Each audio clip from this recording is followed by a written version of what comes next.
please give it up for your favorite. I'm trying to figure out which one I should give. It's morphin' time. Libertarian, you know what I'm saying? Give it up for Drake. Woo woo! About slavery. It was a choice, goddamn it. Nah, yo. Thanks for coming through, yo. You know what I mean? Hear that. Yo, thanks for having me as always, man. Thank you. Yeah, yo, we're definitely here to build, yo. You know what I mean? This should be a good one. A lot happened, you know, and a lot's been going on. You know what I mean, with this whole COVID-19 thing, you know. So we're just trying to like take it day by day. But yeah, yo, Chi. What's good? Chillin', man. How you feeling? Man, yo, listen, man. This week's been hard, man. Yeah. Yo, Yes, sir. during this quarantine, I done gained a COVID-19. You know what I'm saying? So, real, son. Like, I'm gonna tell you right now. yo, I'm not even joking, dog. I think I gained like 50 pounds, dog. Like, You said you think you gained like 50. Yo, he I'm forced not even kidding you, dog. yo, but it's real right now, son. Like, I'm dead ass. it's so real. I just ordered, last week I ordered a rower. So it just came. I just set it up. Me. I got one. Yo, I just set it up this morning. So, man, tomorrow morning, I'm going to work on that for at least a half an hour, man. That's going to be the morning routine. So, Yo, I'm going to hold you to it, dog. I got one too. So, yo, I'm in there, man. I'm in there I'm for real. going to have to FaceTime you, make sure yo. you're on your shit. Well, listen, man, I ain't playing no more. Cause too much, man. I was like, damn, I gotta relax. You know what I mean? Reckless, dog. I've been taking advantage of this. Yeah, this ain't right, man. But That's funny. There's mad memes out there too, like cats before the quarantine, after the quarantine. Yo, they were making fun of dudes' hairlines, yo. I was like, damn, son. That's funny. Violent Yeah. everybody out here, you know. I was listening to the last episode, the last episode we had on COVID, yo. So I was like, let me see how this aged in just a couple weeks. Let me see how many cats are singing a different tune, including myself now, yo. You know what I mean? Just like, maybe let me. I don't know, man. Let me try and. Dre sounded like how Food was sounding like. So, Yeah. I don't know. I'm surprised, yo. I feel like I went to where he was, yo. I mean, you know what it is? I think what it is like, never let a good crisis go to waste, as they say. Never let a good crisis go to waste. That's true, though. That's true. That's what the government says all the time. Yeah, so I mean, what I'm hearing or what I'm seeing is like a lot of backward shit, like letting people out of jail, but then putting people in jail for violating the quote unquote social distancing. Oh, they're putting people in jail for that? Yeah, like like for example, there was this pastor in Baltimore who had like 10 people, which actually he had less than 10 people, right? And 10 people is supposed to be like the standard 10 or less. And like 8 cops pulled up on this dude and disbanded his service. And man, I'm not against that. I'll be honest. Yo, come on. Man. Yo, listen. Wow. Y'all gotta understand. If one person has it, right? It's double the chance. Stainless just popped up. Oh, all right, word. What's good, Stainless? What's good? The reason why I have no problems with a pastor getting either arrested or fined for having service is because all it takes is for one person to cough or to sneeze in that church, and it could spread like wildfire, and everybody else bringing it to their family and their loved ones, and that's how it spreads. So, and I get it because people are thinking like, hey man, you know what? If you can't be safe with the Lord, then what are we doing? But however, I always look at it like this. When you look at the Passover story, right? During the Passover, what did they tell all the Hebrews? Mark your door, and then the spirit of death will pass your door, right? Mm-hmm. When you think about that, what's that? That's quarantining too. Stay your ass in the house and mark this door, and you'll be all right. So for all you, come on. Now you sounding real esoteric. Yo, not even. You know me, I'm not religious, but yeah, but come on. But what I'm saying is this: it's even in your Bible. So it's like, bro, relax. You don't need to have service tonight or this week. I'm gonna tell you why there's a problem with that. There's a problem with that because, for example, let's take California, right? Mm-hmm. Where they were putting homeless people in hotels right? Mm-hmm. To take them off the street, because right now it's going through the homeless population pretty viciously right now, right? But then they're like, well, we can't force them to stay in the hotels, right? So that means you're going to have these homeless cats who have the choice of whether they want to be out and about or in a hotel, and all these people just roaming the streets who could possibly definitely have it. You know what's funny? I agree with you. I'm saying, but there's no repercussions for them, though. They need to be either you're gonna get locked up, or you can't find them because they ain't got no money. But you might have to just quarantine them by force. It is what it is. I know, like, listen, in LA, like one of my students, they were telling me her homegirl got a $400 ticket for visiting her boyfriend. Like, literally got pulled over and got a $400 ticket. Honestly, I'm with it, yo. I don't know, man. Yo, listen. That's too much, yo. I can't. Listen, y'all gotta understand. Yo, look what happened in Florida. I'm with it. Yo, listen, look what happened in Florida. You had a bunch of these college kids going down to Florida, going to the beach, like they're making jokes about corona. But let me ask you a question. And then they showed this one kid from Bates College, right? He was on like the football team or lacrosse team, I can't remember. Star athlete, perfect health. He's in a coma right now due to COVID-19. It was all over the news. Yeah, but you gotta understand, yo. You can't believe all these stories about these perfect health cats all of a sudden catching COVID and then it's all over, because we know the media is hyping up some of these stories. As a matter of fact, they just got caught lying about who was it? One of these mayors or governors they got caught lying about a baby catching coronavirus and dying. Completely fabricated. They made the whole shit. Wow. And it's I don't know about that story. What mayor was it? That sounds crazy. I don't know about that story. Yo. Also, look at what they were doing with taking video from Italy and acting like that video was in New York. Yeah, they messed up on that. Yeah, so who did that? CBS. Yeah, it was like, they did. CBS? It was crazy. They apologized, though. That's ridiculous. They apologize. Come on. I mean, but what I'm saying is this. No, my bad. Y'all gotta understand. Like, let's just say this. There's one or two blunders out there. Well, again, we're talking about now over 1 million people who have been confirmed to have had COVID-19. I just think you trust in the doctor. I think you're trusting these global medical organizations a little too much. Because even if you look at, no, it's not even about food. Like, let's look at the WHO, right? World Health Organization. Yep. They themselves said that this wasn't a problem, and that Trump was being overzealous with blocking China back in January 30th. Mm-hmm. All this stuff. Oh, he's xenophobic. Why is he doing that? There's no sign that all of them are wrong. And this is the World Health Organization. Yeah, but hold on. But to come in their defense, right? Because the same thing happened even on this podcast, where we literally had Rome and WAP talking about, I'm going to Chinatown and blah, blah, blah, blah. So you can't blame the World Health Organization when... Yeah, but guess what? When even Americans are acting like that. That's what I'm saying. For the World Health Organization. Yeah, hold on. I agree with you. But I think... All right, listen. Just like in politics, right? No. You gotta understand the World Health Organization, the CDC, and even Trump himself in his office, they have to factor in popular opinion. And I hate that. You know what I'm saying? I'm the type of person, let's just focus on facts. However, the rest of the world doesn't think like that. Me, I was like, this is really from Wuhan, China. I'm not going to Chinatown because I know they have close dealings with China.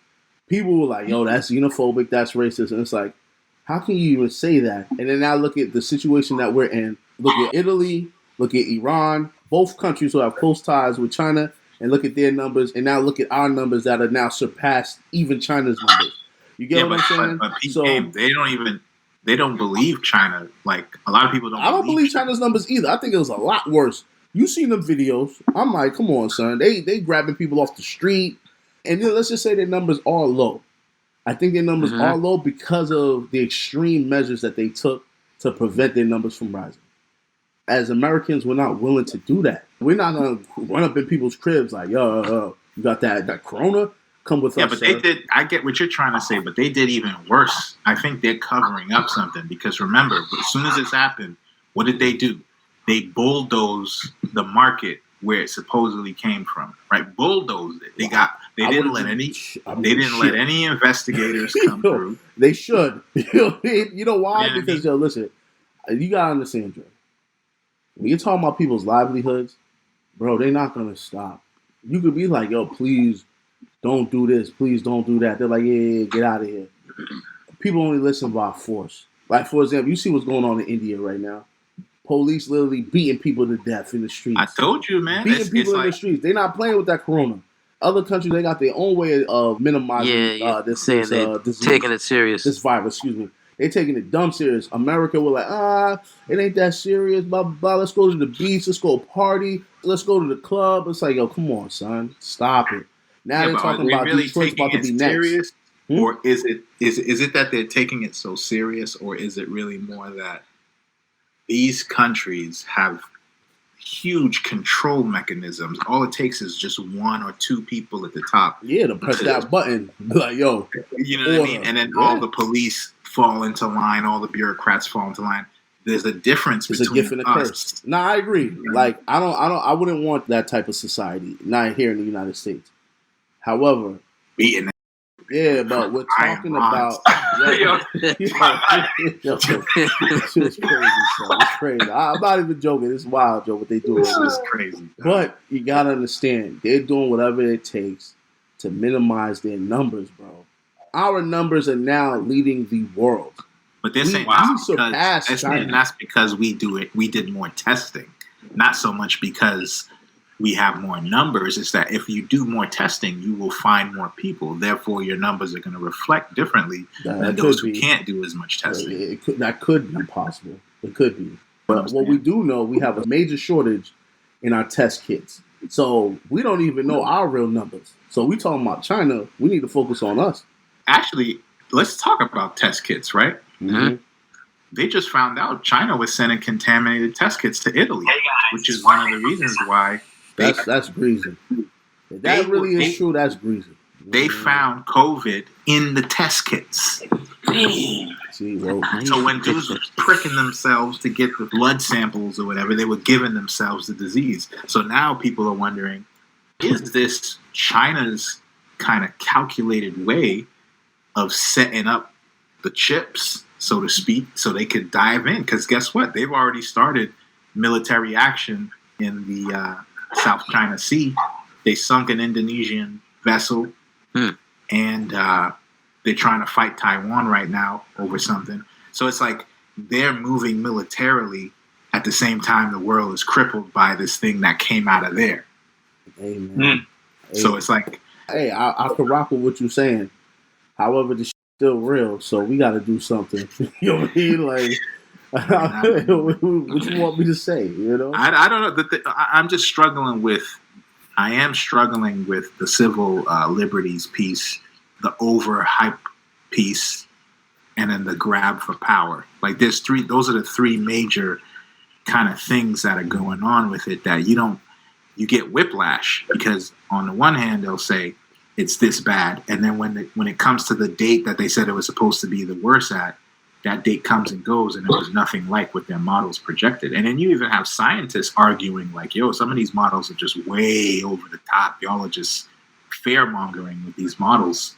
It ain't really like this. Yo, I agree that the projection's definitely a little fear-mongering, yo. You know what I mean? Because when you look at what they're projecting out right now, if those numbers are true, if we're to hit that many deaths in just a week, that's what people would obviously be nervous about. Because when you mentioned the heart disease, people dying like 200,000 a year.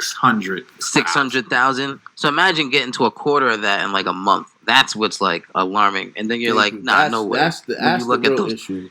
But it's not the. There's no way that's happening though. You know what I mean? Because when you look at the patterns of the past, when you look at all of the countries, the numbers aren't climbing that fast. They're changing rapidly because of the amount of people going in to get tested the first time they get a sniffle. You know what I mean? But hold on. You can't go from one country to the next because again, look at what China was doing, bro. We not doing half that stuff that China's doing.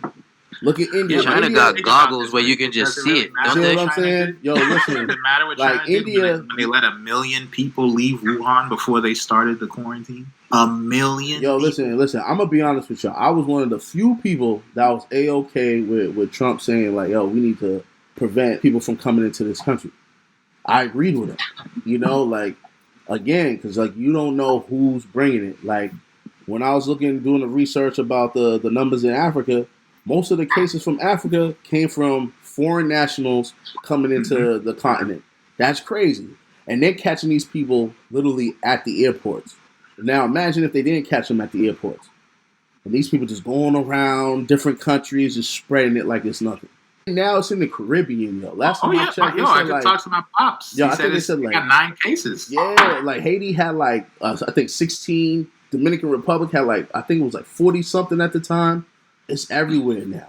So there's only like a couple of countries that hasn't been affected, but this thing is here for real, you know. So and we don't even know if in fact it's gonna die down in the later spring, summertime. It could still be around. We don't even know. You see what I'm saying? This is what the concern is, because what if it's seasonal, as they say?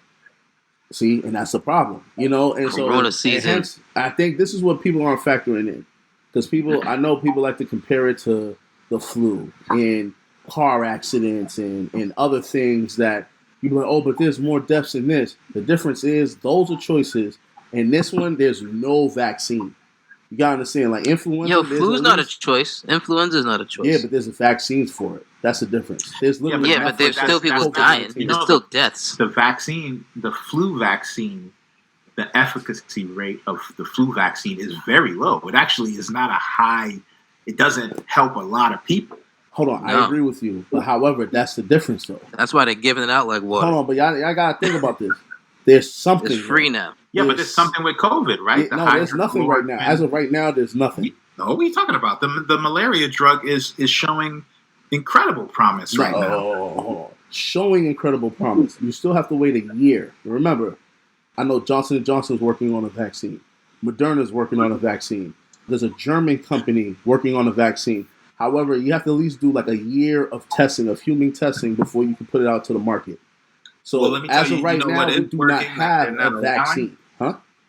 What is working that they're not allowing? The CDC doesn't allow you to use your own stem cells, right?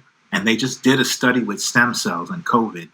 And not only did it cure the COVID, but it repaired the lungs at the same time with the person's stem cells, because stem cells, that's what they do. They regenerate in the body. The CDC, in its infinite wisdom, won't allow you as an individual to take your own stem cells out of your body, put it in a centrifuge, spin it around, get those how much that going to cost? Huh? How much is that going to cost? What I'm saying is there is an economic component to this, right? Because stem cells, you can't make money off that other than just maybe the extraction part. But there's no way stem cells are going to be on the same level as pharmaceuticals in terms of money, because it's coming out of your own body. You can't patent a stem cell. So what I'm trying to say is, when they show that the stem cell research in COVID has not only curing it, but healing the lungs at the same time, I mean, that's the kind of stuff that should be put front and center. Instead, we focused on a vaccine, which somebody has to make and profit from, and drugs, which someone has to make and profit from, and be in control of, in the distribution of that. Because in some places, they're already mandating vaccination when the vaccine becomes available. Yeah, Sweden. They're mandating vaccine. Mandate. You have to take it when it comes available. That's when I'm a prison, I guess. Earlier when Dre was talking about during these times where there's like natural disasters or outbreaks or pandemics, we as citizens, we usually give up our rights. Sometimes we give it up too much. And these are the type of fears that I am aware of, right? Where like, I do know, like, for example, a lot of towns in Massachusetts have blocked you from actually applying for a gun or renewing your gun license. To me, I don't even see the correlation, right? But no one's really saying anything because the main focus is on COVID-19. And so another thing too is like what they did say, like, hey, you know what, you cannot go back to work, or your kids can't go back to school unless they take this COVID-19 vaccination. That's crazy. That's kind of crazy. You know, I heard about Bill Gates working on that the bracelet. Yeah, that biochip thing or whatever. You know, a tattoo. It's like a biometric tattoo. That's crazy. I was like, yo, terrible. As much as fool be talking beefy about all this Illuminati stuff, I'm like, yo, y'all dudes make it easy for these conspiracy theorists and these hotep dudes that be meditating. Be like, yo, you see, look right there, mark of the beast. You know, so it's just kind of crazy, man. But however, sometimes you got to do what's in favor of the greater good, what's good for the majority of society. You know, like, yeah, it's easy for healthy people to say, like, yeah, I'm not going to take the vaccine. But what about people with compromised immune systems that we interact with on a day-to-day basis? Well, let's take what you just said, right? But let's add in one little caveat, which is that how do you trust the people giving you the information about the vaccine? That's the problem. How do you trust that the people giving you that information are legitimate in their information? Or, like, you have two options. Either they're legitimate and there's no issue, or they're using it as a way to bring in social controls. I mean... Or how about they could do both? Huh? How about this could be a legitimate pandemic and they're using this as an opportunity to capitalize?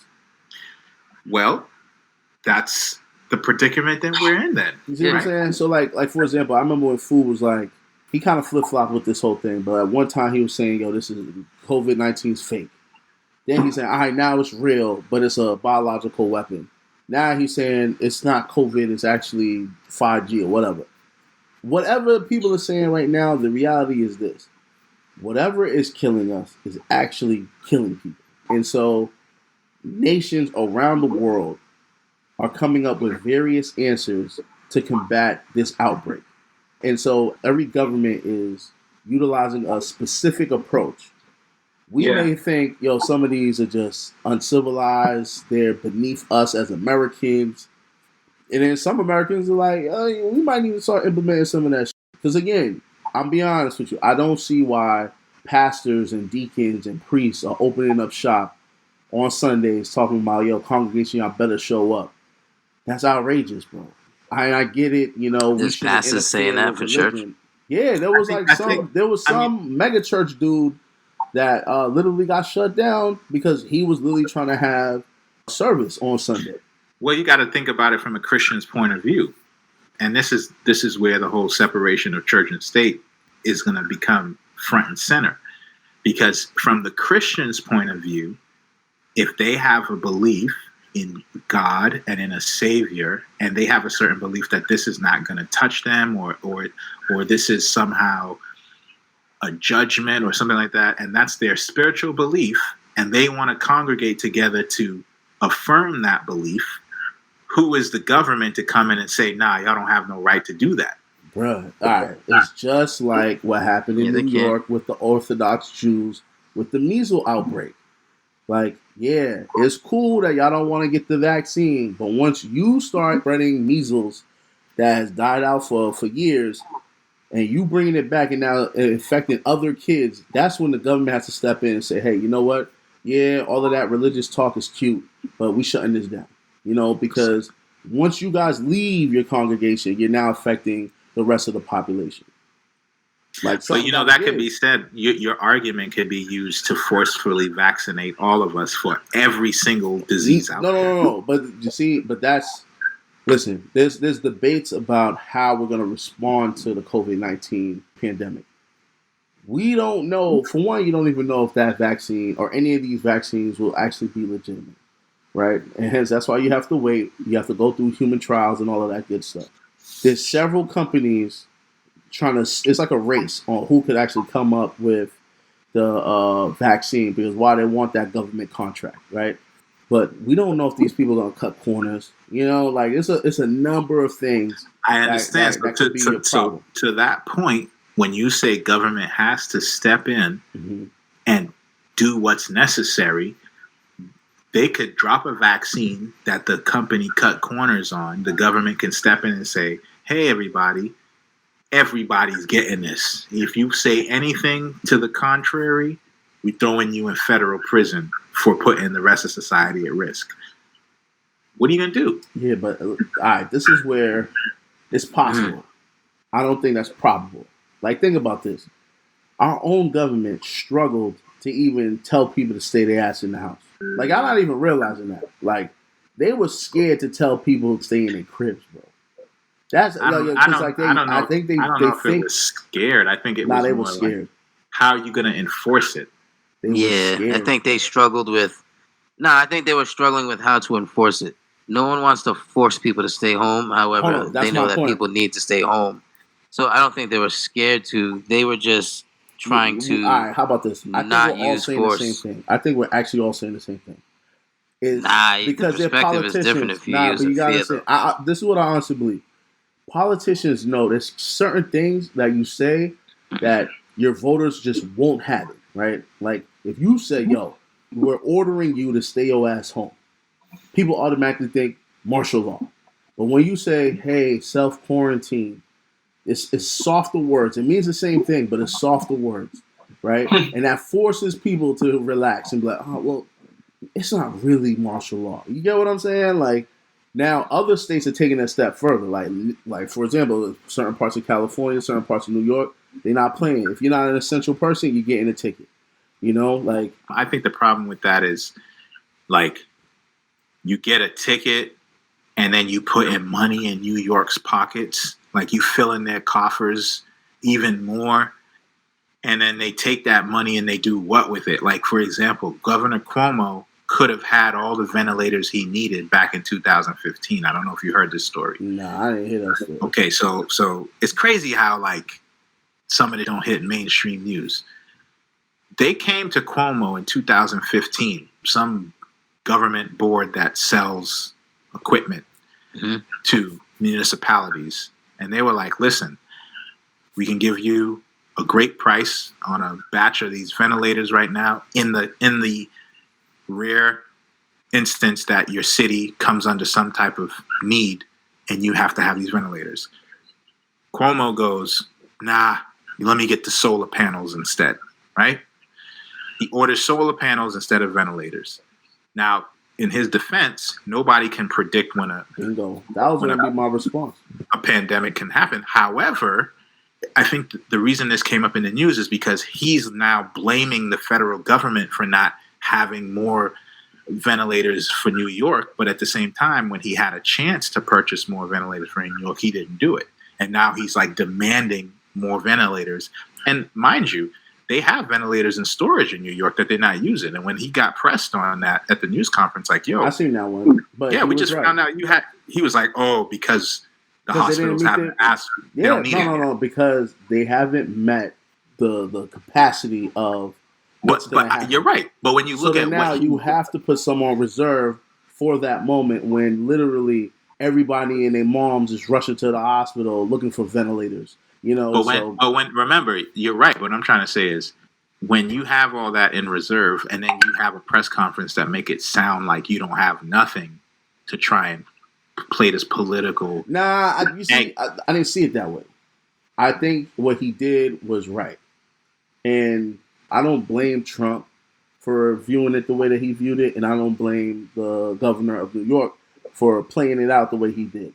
I just feel like, they should have communicated directly to each other, right? But both sides had a point of view.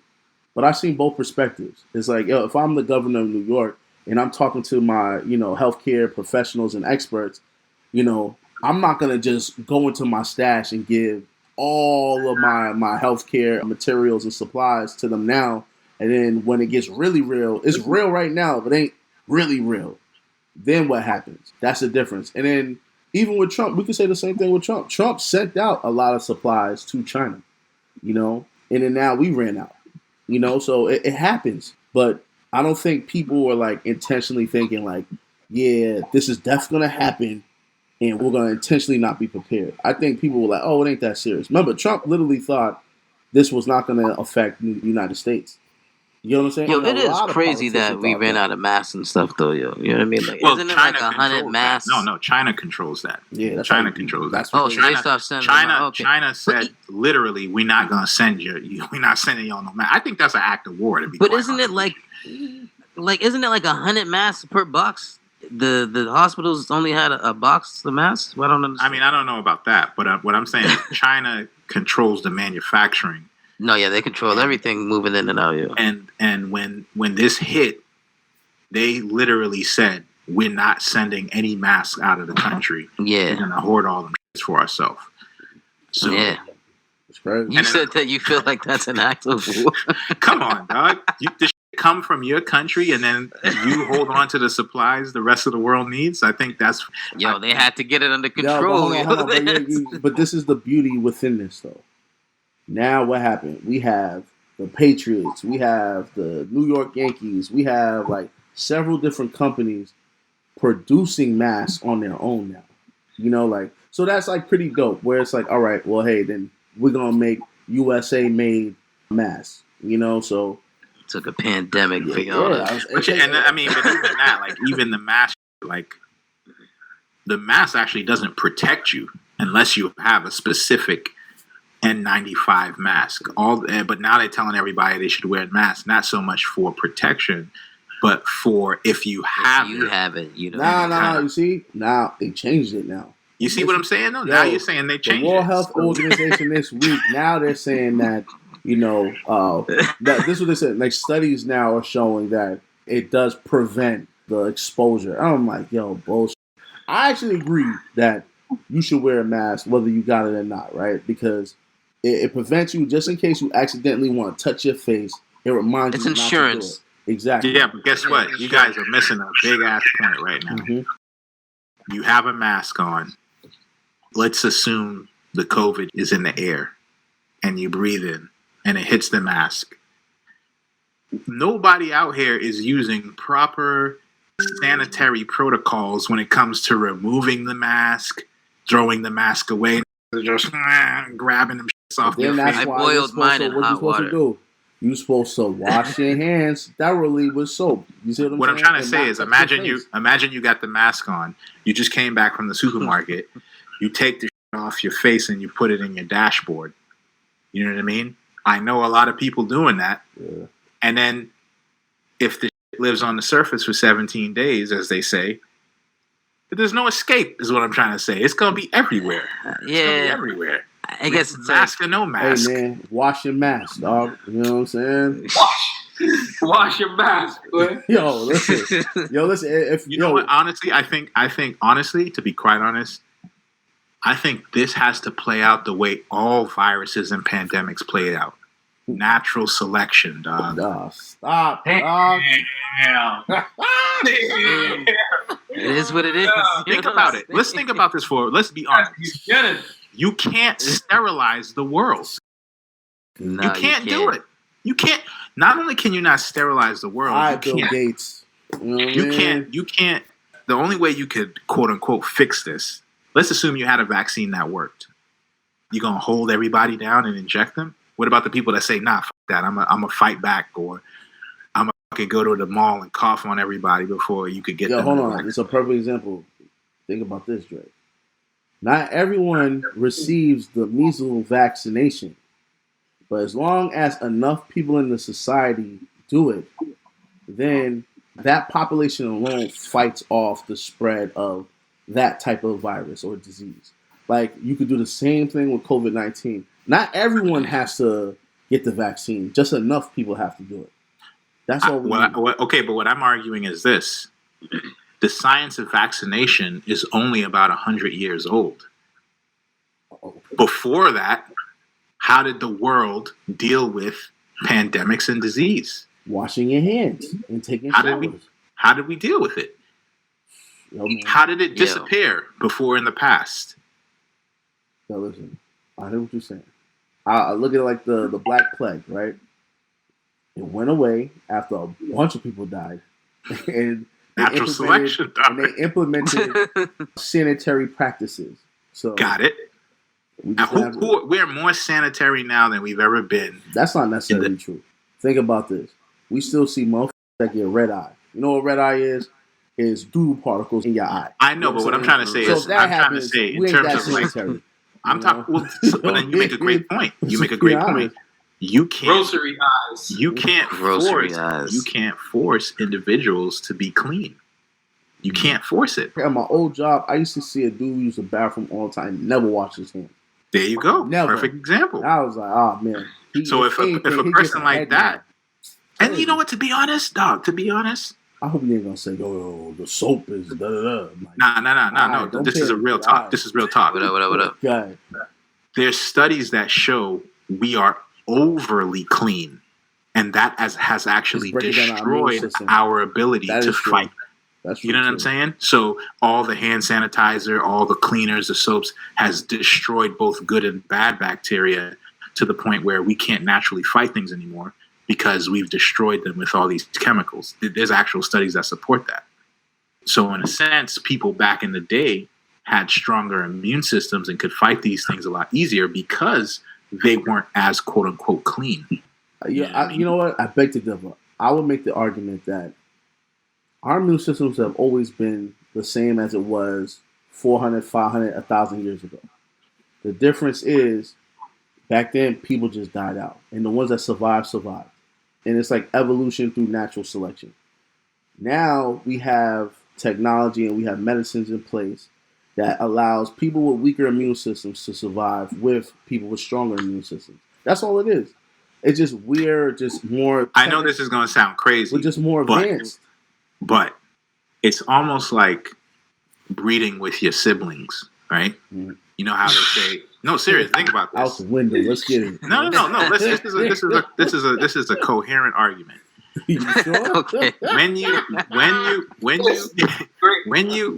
inbreed, what happens to your bloodline? It becomes disabled, crazy. Yeah. It tries to terminate itself, right? Mm-hmm. Basically. As human beings, we are meant and we are attracted to those biologically and naturally. We're attracted to those who we perceive to have strong immune systems mm-hmm. and strong genetics that we can pair with to carry on the human race. By artificially propping up human beings through chemicals and vaccines and then letting them still copulate and produce the vaccines not necessarily being passed on to the next generation. So then what happens? Maybe their offspring don't have the strongest immune systems. And it's like, in a way, we're causing our own demise because we're not allowing ourselves to mate with the strongest people and let the strongest survive. I'm not saying I want people to die. It's not like there's a bunch of Serena Williams out here, dog. You know what I'm saying? Like, I get it, but I mean, at the same time, it's like what Trump said, right? We don't want the cure to be worse than the disease.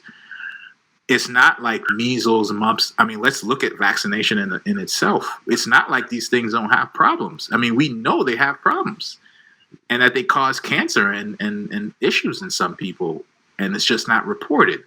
And what I'm saying is it's not a clean, perfect science where you could just say, let me inject you with this and we're going to solve the problem. It might stop the spread, but it don't mean it solves the problem. Scientist says it does that. But that's what so what are they rushing for? No, what are they trying to do right now? Because a vaccine, what it does is it tricks your body into thinking you have the virus, so your immune system actually goes into overdrive to fight it off. So creates antibodies. Exactly. You know but that happens naturally. Yes. However, what happens when you have a compromised immune system? Your body won't be able to. You get what I'm saying? And then you're dead. So some people just need that vaccine, especially the older people, like our elderly people, our grandparents. They need that, bro. So do they really? Think about this. There was a 103-year-old vet that beat the corona. He got it and beat it on his birthday. Came out shook the off.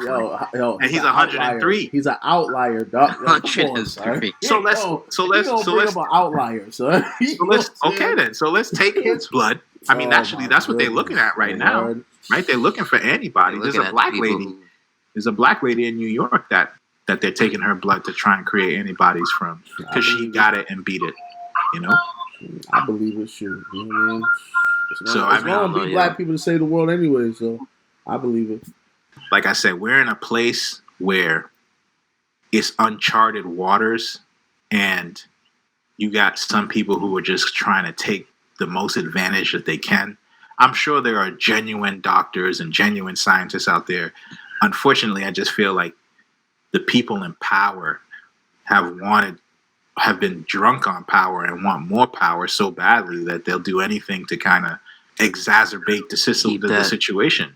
You know what I mean? Make it worse than it is. You already have European Union officials talking about we need a one world government so that we can fight this together. It's time. You already got that happening. Yeah, to be honest with you, I'm not against that, though. To be honest, I'm like, yo, man, listen, hey, man, listen. I watch Star Trek, man. Like, one day we're gonna get there. One day we're gonna get there, man. You don't mind, yo. Yo, listen, one day we're gonna get there. There's gonna be a time, man. Yo, I'm telling you, it's gonna be a time where all of us are gonna realize we're all Homo sapiens sapien, and we need to come together to fight off some real, and. That might be true. Under one currency, one government. Yo, man, listen. You know how you gotta. The problem with that is always going to be. There's no way 7 billion people are going to have a say in that government. That's true. That's it with any government. You get what I'm saying? However, all right, not to sound all nerdy and sci-fi-ish, but remember, like on Star Trek, the Federation is literally planet Earth. Literally realized, like, yo, we was on the brink of destroying ourselves. So they determined the way we were moving was counterproductive to the Earth. They all came together under one banner. I'm not saying we need to do that now because of COVID-19, but it's going to come a time where we're going to probably do that. It'll be some fake alien invasion. That's what's next. Hey, listen, remember Independence Day? What happened? The world came together on American Independence Day to fight off some aliens. Listen, if some shit came out the sky right now on some giant ship, holograms, I would be like, let's human. Forget America, forget Africa, Asia, Europe. I can agree. We're all human, bro. You know what I'm saying? Unless it's a fool's chariots from his God coming. You know what I mean? And you know what I mean? Then I'm gonna see if I can get until that happens. And the only person who rises up is Fu. We were like, damn. We were like, yo, this motherfucker was right. You know what I mean? Like, yo, Fu. He's like, nah. Shout out to Fu. He's like, yo, when y'all doubted me. Yo, Fu, save your spot in the fifth dimension, bruh. Hey, I really think nationhood is the way to go right now. The nationalistic view. I am not in any way supportive of the whole globalist agenda because. Oh no! I'm not rocking with that either. Hold on, because that globalist agenda usually leads to like black and brown people dying. That's not what I'm saying at all. It's gonna lead to a lot more than that, man. Yo, listen, I'm a humanist at heart, right? I am Pan-African pro-black. But when push comes to shove, right, I see the human nature in all of us. Just like, yo, I wouldn't kill a white person, Asian person, or whatever. I wouldn't do that because I still value their life. And I'll expect those races or nationalities and ethnicities to respect my life as well. So I'm saying just from a human perspective, we need to help out each other. Like, yo, for example, I've never been to the Middle East. But when I found out the United States doesn't want to give supplies to Iran, I was like, yeah, that ain't right, man. You know what I'm saying? No, that's a lie. Iran refused. Oh, I hope it's a lie. Hey. The United States offered Iran supplies, and they said, get the fuck out of here with your supplies. All right, well, I take it back then. But I still got to look that up. But I'll take your word for it. Did they say it like that, or? They said it, however, in Arabic, dog. How would they say Don't panic, anybody. Yeah, facts. Yo, somebody else was about to panic just now. I was like, I even caught myself. I was like, nah, I ain't even gonna do it. You know what I'm saying? So, yo, let's try and get through some of these questions. Yo, big facts. We ain't go through none of these. Damn. We ain't even touch a question. Nah, we ain't go through any of these questions yet. Yeah, I mean, first one's real quick though. Maybe we can just knock this out. How has COVID-19 affected your life? I'll start with that. I guess the reason y'all have me on is just from a business perspective. Yeah. It's completely decimated my business. Damn. zero income. You know what I mean? Damn. All my employees are furloughed right now, and I didn't let them go, but they are in limbo, until everything gets back going. So it's like, in a sense, it's shame on me as the owner for not being prepared and not having cash reserves to keep running. And I think it's just a lesson for every entrepreneur, like even these billion-dollar companies that just thought that they were just going to just have great days. Like a lot of these companies could have had 5 years of expenses saved in the bank to keep going, but you just get overzealous, man, and you just spend and you don't save.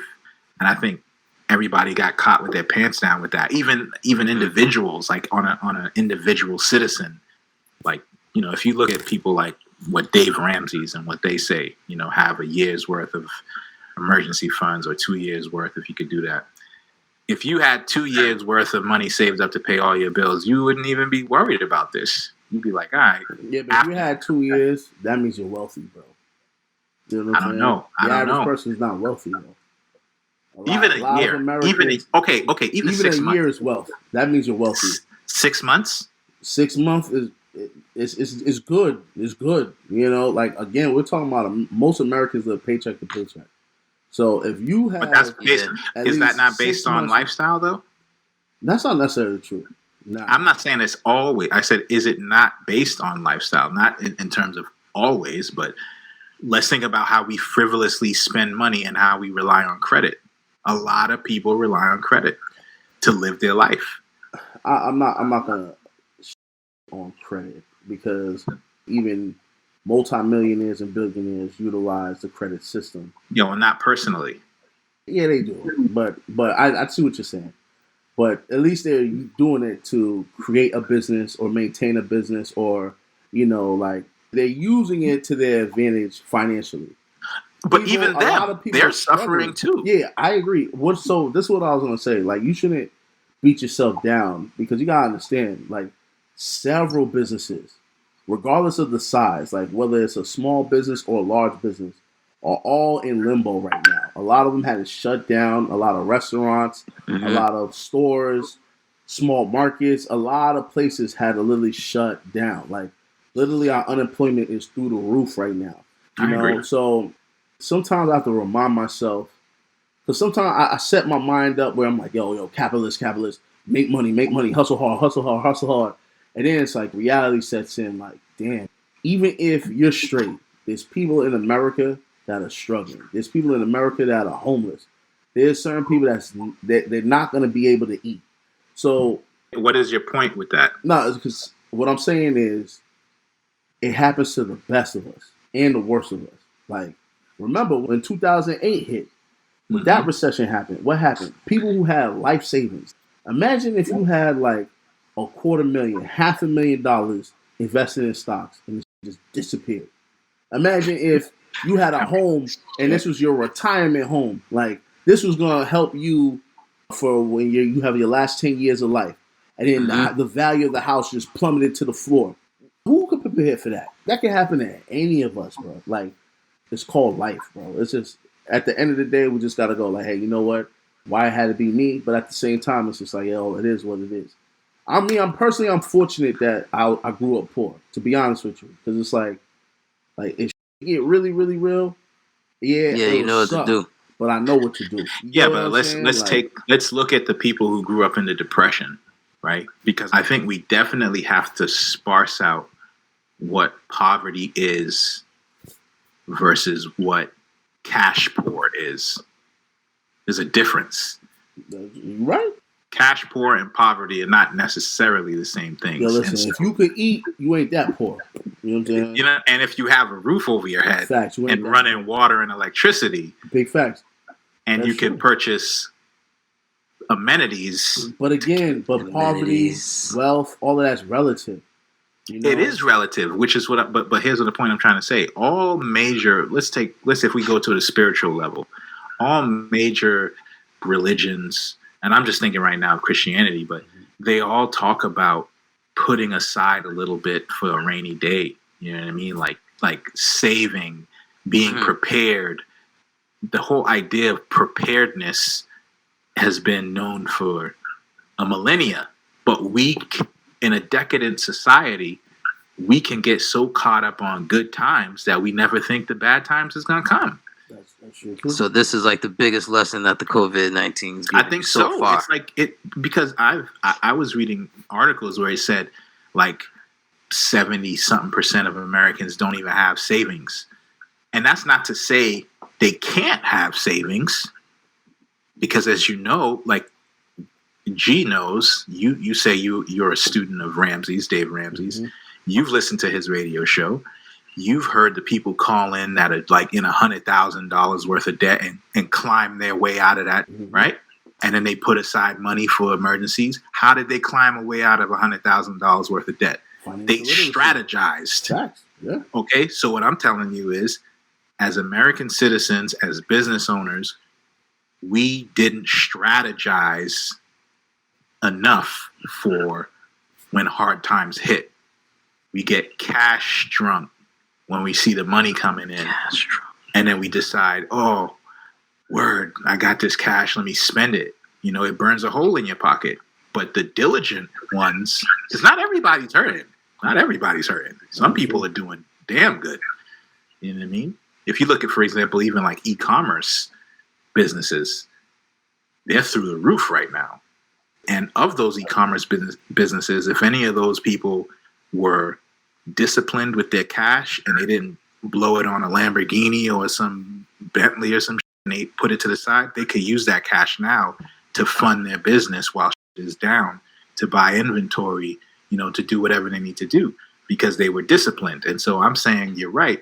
While it's not everybody's fault, it's no one's fault that this happened, mm-hmm. but it doesn't mean that there aren't lessons to be learned. Oh, no, big facts. Yeah. Fiduciary Absolutely. Lessons mm-hmm. to be learned. You know what I mean? And even, like, I was reading, like, this is the preppers moment. Let's look at the preppers, right? There are people out there who've known shit like this could happen, and they've been preparing for years. Food, water, guns, ammo. They didn't have to run out and do rations. Rations, you know what I mean? Electricity, solar panels. They've been facts, generators, all that. They've been doing it for years and warning people. It's like almost like Noah kind of thing. You know, they've been warning people, yo, we live in a society where civil unrest can happen at any time, pandemics, nuclear explosions, war. The best thing you could do is just prepare ahead of time for the dark times. And now, look where they are versus where we are.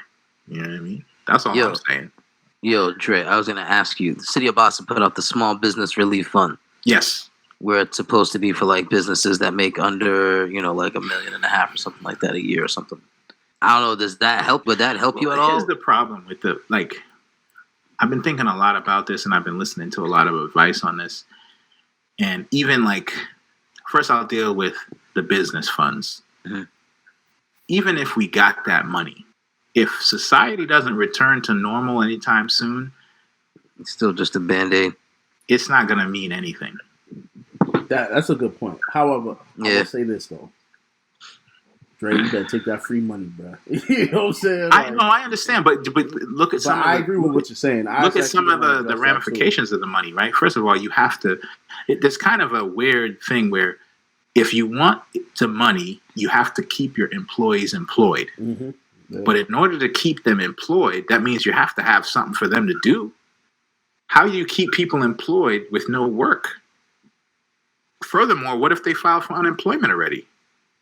They can't take an unemployment check and still get a paycheck. I don't think you could do that. That's illegal. No.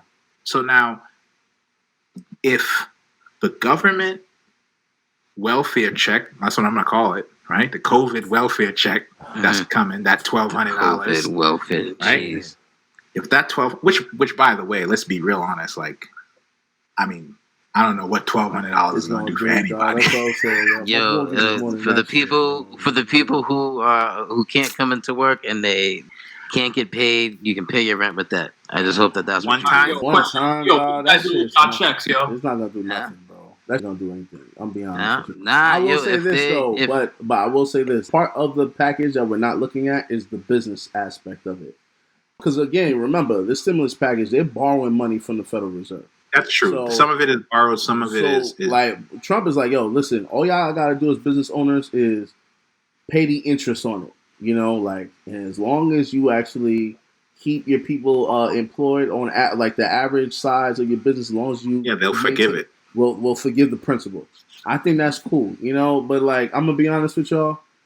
Hey, free money's free money, right? I'm not knocking anybody getting they $1,200 or they $500 for their kids or nothing. However, right, let's just be real.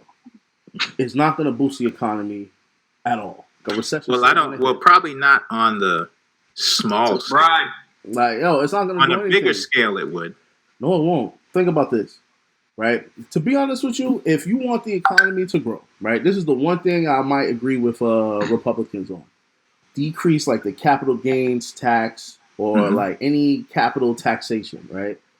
Because then it's like, hey, you know what? Encourage people to invest in the stock market. Because what you're doing when you're investing in the stock market, you're investing in those companies. So then those companies can use that money for reserves to pay off their employees, to keep them on the books and all of that stuff. That's what we should be focusing on. Or to me, the stimulus package, instead of giving everybody like $12,000, right? What was it? Not $12,000. Excuse me, $1,200. Excuse me. How about you invest that in creating mass producing sanitation, whatever? Like, remember when you seen like in those videos in China where like dudes run up in businesses and just spraying shit? We need to do the same thing. You know what I mean? Like, do stuff like that. Put money into, let's say, creating more. But you COVID-19. Just mentioned the people who live check to check. Yeah, but here's the thing, right? I think to G's point too, what I'm right? saying is, if you focus on, because what I'm saying is invest in what keeps businesses going. And actually, what that is to let businesses run. Thank you. That's what I'm saying. I'm saying you have to we let need the to keep the businesses running. Yo, but then you get in the middle of safety, right? No, that's why. No. That's what Trump has been arguing. Trump has been saying we should open up parts of the country that are not as affected instead of shutting everybody down. Like, it's not the same in Nebraska as it is in New York. It's not a heavily dense population, and they don't have nowhere near the number of cases or deaths. So why shut down all business in Nebraska or in the heart of the heartland, as they say, and shut all that commerce down when they could actually still be bringing in money, paying taxes, paying employees? What about the areas that are affected? Because I maybe agree with you there, but what about the areas hold on, Dre, if you don't, sorry to cut you off, but like, go ahead. But Ron, what I was saying was invest in products that will keep us safe, so that way, like, businesses could stay open.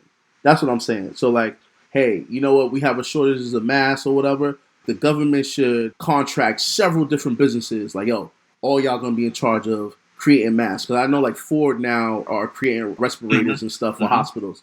You know, like, so you're saying with the masks, like masks, sanitation, like hand sanitizer, it could be disinfectants, it could be a number of things. Like, have these dudes dressed up like Ghostbusters, run up in the store and just spray that. So all of that is contingent on their businesses still being open. Hold on, I got a perfect example, right? I remember one time, me and Fu, when we was in college, right, we went to a student leadership conference, right, in Atlanta. When we got there, it was like less than 1 inch of snow.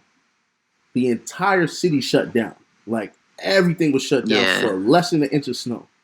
But in Boston, we could have like a foot of snow and we still got to go to work. Why? Yep. Because we have systems in place. We have salt machines. We have trucks. Yeah. We got all kind of stuff to keep the economy going. Yeah. What I'm saying is we need to treat COVID-19 the same way. But we don't have nothing with COVID-19. And that's why I was saying the $2 trillion or the $2.2 trillion. That's just madness. A large portion of that should have went towards investing in keeping businesses open. So, like, what can we do? Build more COVID-19 test kits.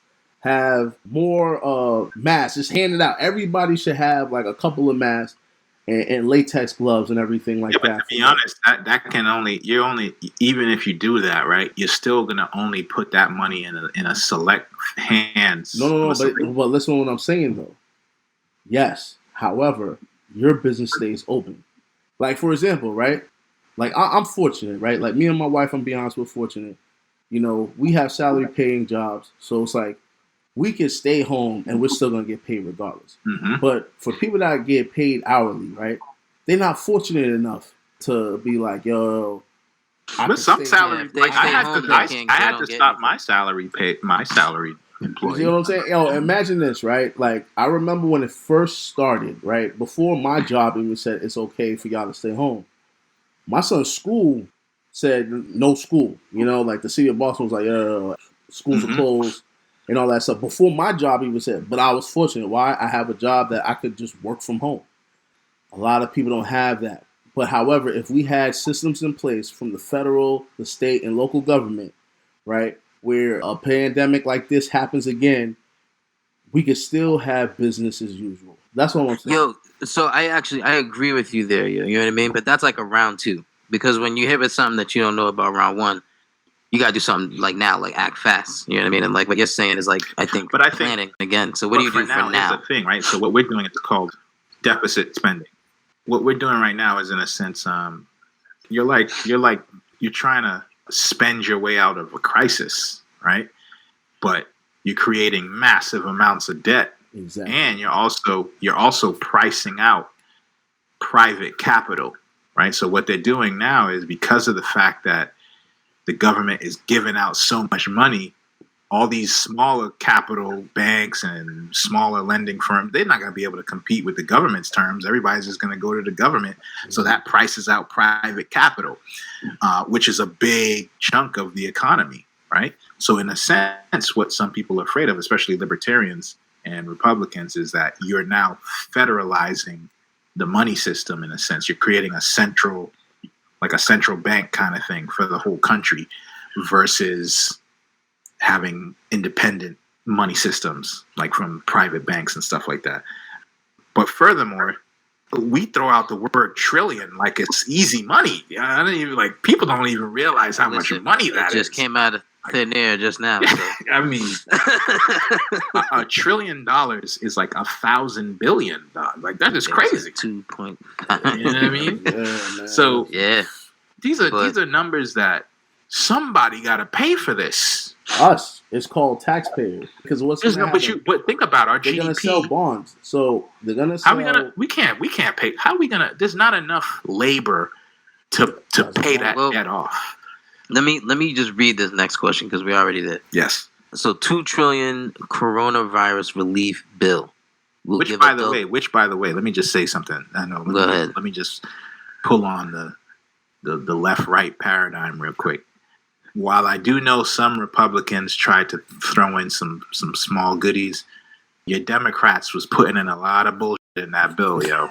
Oh, word. Hey, listen. A lot of let me just read. Let me just read through.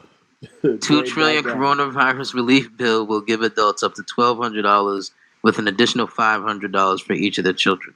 To qualify, you must have filed your taxes in 2019 and make up to $75,000 a year. Reduced payments. I think they got rid of that for those who earned above $75K. However, according to the Tax Policy Center, 44% of Americans do not pay federal taxes. Exactly. And the Institute on Taxation and Economic Policy estimates that about 7.5 million households might not be able to get their money promptly or even at all. I think that's why they got rid of that. Should the coronavirus aid relief, should the CARES Act be based upon last year's federal taxes? Should it? I think they got rid of that stipulation, didn't they? Nah, it's still in there. Yeah, you know what I mean? Did they just get rid of that stipulation? Nah, it's still I there, thought they got rid of it. I thought they said they got rid of it. For every, I think, $100 beyond the was it 75,000 or 70,000? I forgot the number. But for every 100 you make above that, you lose, I think it's like $50 from the stimulus. So pretty much, like if you were a 6-figure dude, and I'm gonna be dead ass. Like between me and my wife, we 6 figures. So what does that mean? Nah. If just because between you and your wife, but like I think what it is like, I think with 2 working adults, I think it's like beyond 135. So 135,000. As long as you're within 135,000, you still get it. Once you go above, that's when they start subtracting stuff. And actually, to be honest with you, I don't believe everybody should get money. Yeah, I'm gonna be honest with you. I don't believe everybody should get money either. Too. Like if you still are collecting a salary and your financial situation didn't change, why the hell are you getting money? Just you can spend it. Nah. Yeah. Watch your mouth, yo. What you saying? Nah, I'm playing. Think about I see what you're saying. Nah, just you can spend. You know what I mean? Nah, why you know what? When you look at the whole bill, they put a lot of money into different places, yo. They put a lot of money into gig economy. They put a lot of money into small business, whatever. They put a lot of money into people specifically who can't pay rent. They put a lot of money into homeless stuff. They put a lot of money into schools to up their data systems to do all this broadcasting. And I think everything has to do with keeping people in the house, to be honest. You know what I mean? Because they're nervous about what's coming in. So I don't know. I mean, that's how I figured. I mean, not everybody lost money, bro. That's all I'm trying to say. But let's stop this right now. Not everybody lost money yet. You know what I mean? So then now, because if you're looking at the economists that are talking right now, they're projecting that a recession is coming soon. Like to the point where at first I was cooling. Now I'm nervous. I literally just took half my stocks out yesterday. You know what I mean? Like it's gonna take me a couple of weeks. I think like a couple of weeks before I get my money. But it's like it got me nervous. I was like, you know what? Let me pull that trigger, yo. I don't know, because now they talking recession talk. That's when it gets real. So me, I'm even thinking, how secure is my job? How secure is my wife's job? So then now I'm looking at all my side hustles. It's like, yo, how can I make a bunch of more quick flips to just stash on the reserve just in case it gets real, and then, you know, for a couple of months, you know, I'm unemployed and I got to pay my mortgage. You know, so I'm thinking about stuff like that right now. And so that could happen to anybody. So again, like, don't think this is like light work, but that's what I'm saying. Like that 1,200, it's a cute coupon. But again, it's not the solution. It's far I from think the solution. that 1,200 is just for the month. I think that they're hoping things will be open in a month because they extended to May 4th. Month, bro. They already extended. Like even when Trump said that thing about like, oh, everything's gonna be back to normal by Easter. He didn't say back to normal. He didn't. Come on. He said he hoped to open the economy. My bad. He hoped. Well, they did that. You know what I mean? The dude from the CDC was like, nah, bro. It ain't looking like now. It's looking like till the end of May. You see what I'm saying? They said May. The current thing right now is May 4th. Oh, all right. Well, May 4th. But see, and here's another thing. This is what I was trying to allude to earlier, right? Like, let's take Anthony Fauci, the doctor who Trump is listening to, him and the other woman. These dudes have been lifelong bureaucrats, meaning like they've been in this government game for a very long time. And these are the kind of people that love power. And you got Fauci saying stuff like, we shouldn't open back up until there's not one death and not one infection. Like, that could be forever. You know what I mean? Like, that's crazy. Like, so the point is, like, a scientist is going to have a completely different mindset than an economist versus a president who has to then manage all this. You know, the scientists are, in a sense, crazy. They're like, let's shut it all down. You know, look at Bill Gates. Bill Gates is like, yo, we need national lockdown for X amount of months. I mean, you're a billionaire, bro. You could do that. He could quarantine for like 20 years. He could quarantine for the rest of his natural life and not see anything. But for the rest of the world, or let's say the country, it ain't that simple. And you're gonna have social unrest if you try to lock a bunch of people in their cribs by force. It's just gonna happen, bro. It's just I think the Pentagon is even preparing for that. Like, let's just assume on the bad end the virus gets worse and they try to enact martial law and tell everybody to stay inside. People are naturally just going to fight against it. Then even if it's true, they're not going to care. They're going to be like, this, I'm not going to stay in my house for 6 months. Kill me. You know what I mean? Yeah. As crazy as it might sound, people are going to do that. That sounds kind of crazy. You know what I'm saying? If they do some happen before it gets to martial law, though, right? No, not necessarily. There's a couple of things that have to happen before it gets there. I mean, what though? Yo, listen, they'll implement martial law if like confiscate all guns. Like supermarkets like run out of food. First. That's when, like, you know what's gonna happen. People are gonna start breaking into each other's cribs. So you're gonna have to implement martial law to keep people from losing their minds. But this is what I don't get. Why shut down the gun stores? Yo, for this very reason, bro. Now it makes sense. Now I'm like, you know what? Now I think about like, yeah, it makes sense why Massachusetts is now shutting down all gun applications and renewing of gun licenses. Imagine a bunch of people just start buying guns right now for what? For the exact reason you just said, man. Like to break up in people's cribs and get your stash. You know what I mean? I'm telling you, there's a psychological difference between people who think like that and people who say to themselves, "Let me go to the gun store, fill out an application, and go through all the proper steps." Like, let me tell you something about human nature. I know what you're going to say. Everyone is comfortable. Which is why I went to the gun store. Everyone is comfortable when it's comfortable. But when shit get real, we can all become mass murderers, bro. Remember that's very true. That's very true. Turn this to Mad Max. Does that mean you shouldn't be protected? No, I'm saying we should. But I understand now why the government's like, nah, you know what? Maybe we shouldn't allow all these people now to purchase guns. Because why? I'm gonna tell you why. I'm gonna tell you why. Remember what happened? Remember when Obama got in the office? What happened? A whole bunch of white people just started buying way more guns. Let me tell you. Let me tell you something. You know what I mean? So why? Where do you think all them guns are gonna go? If the guns are sitting on the shelves at the gun store and break out, somebody gonna break in there and take all them guns. That's big facts. Yeah, then they're gonna sell it on the black market if they don't hoard it for themselves. That's big facts. You know what I mean? So no matter what you do, the guns are gonna be there. They ain't going nowhere. So the question becomes, they didn't have to shut it down. The question is, why would you stop people who want to be law abiding? At this moment, people who want to be law abiding are saying, you know what?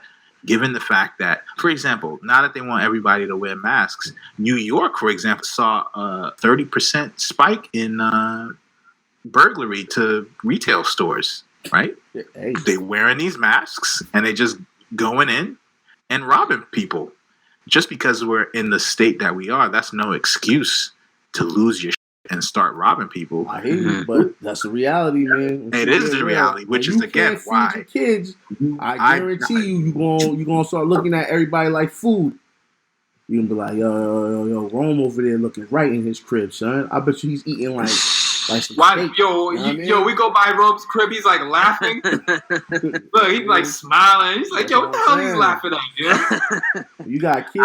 I don't think it's gonna get. I don't think it's gonna get that far. Yo. I don't know, man. I hope in not. Italy, they're already starting to break into. I'm using some of these other countries as barometers because it seems like some of the things that happen there come here about 2 months later. Yeah, but Italy has no economy, so it's like.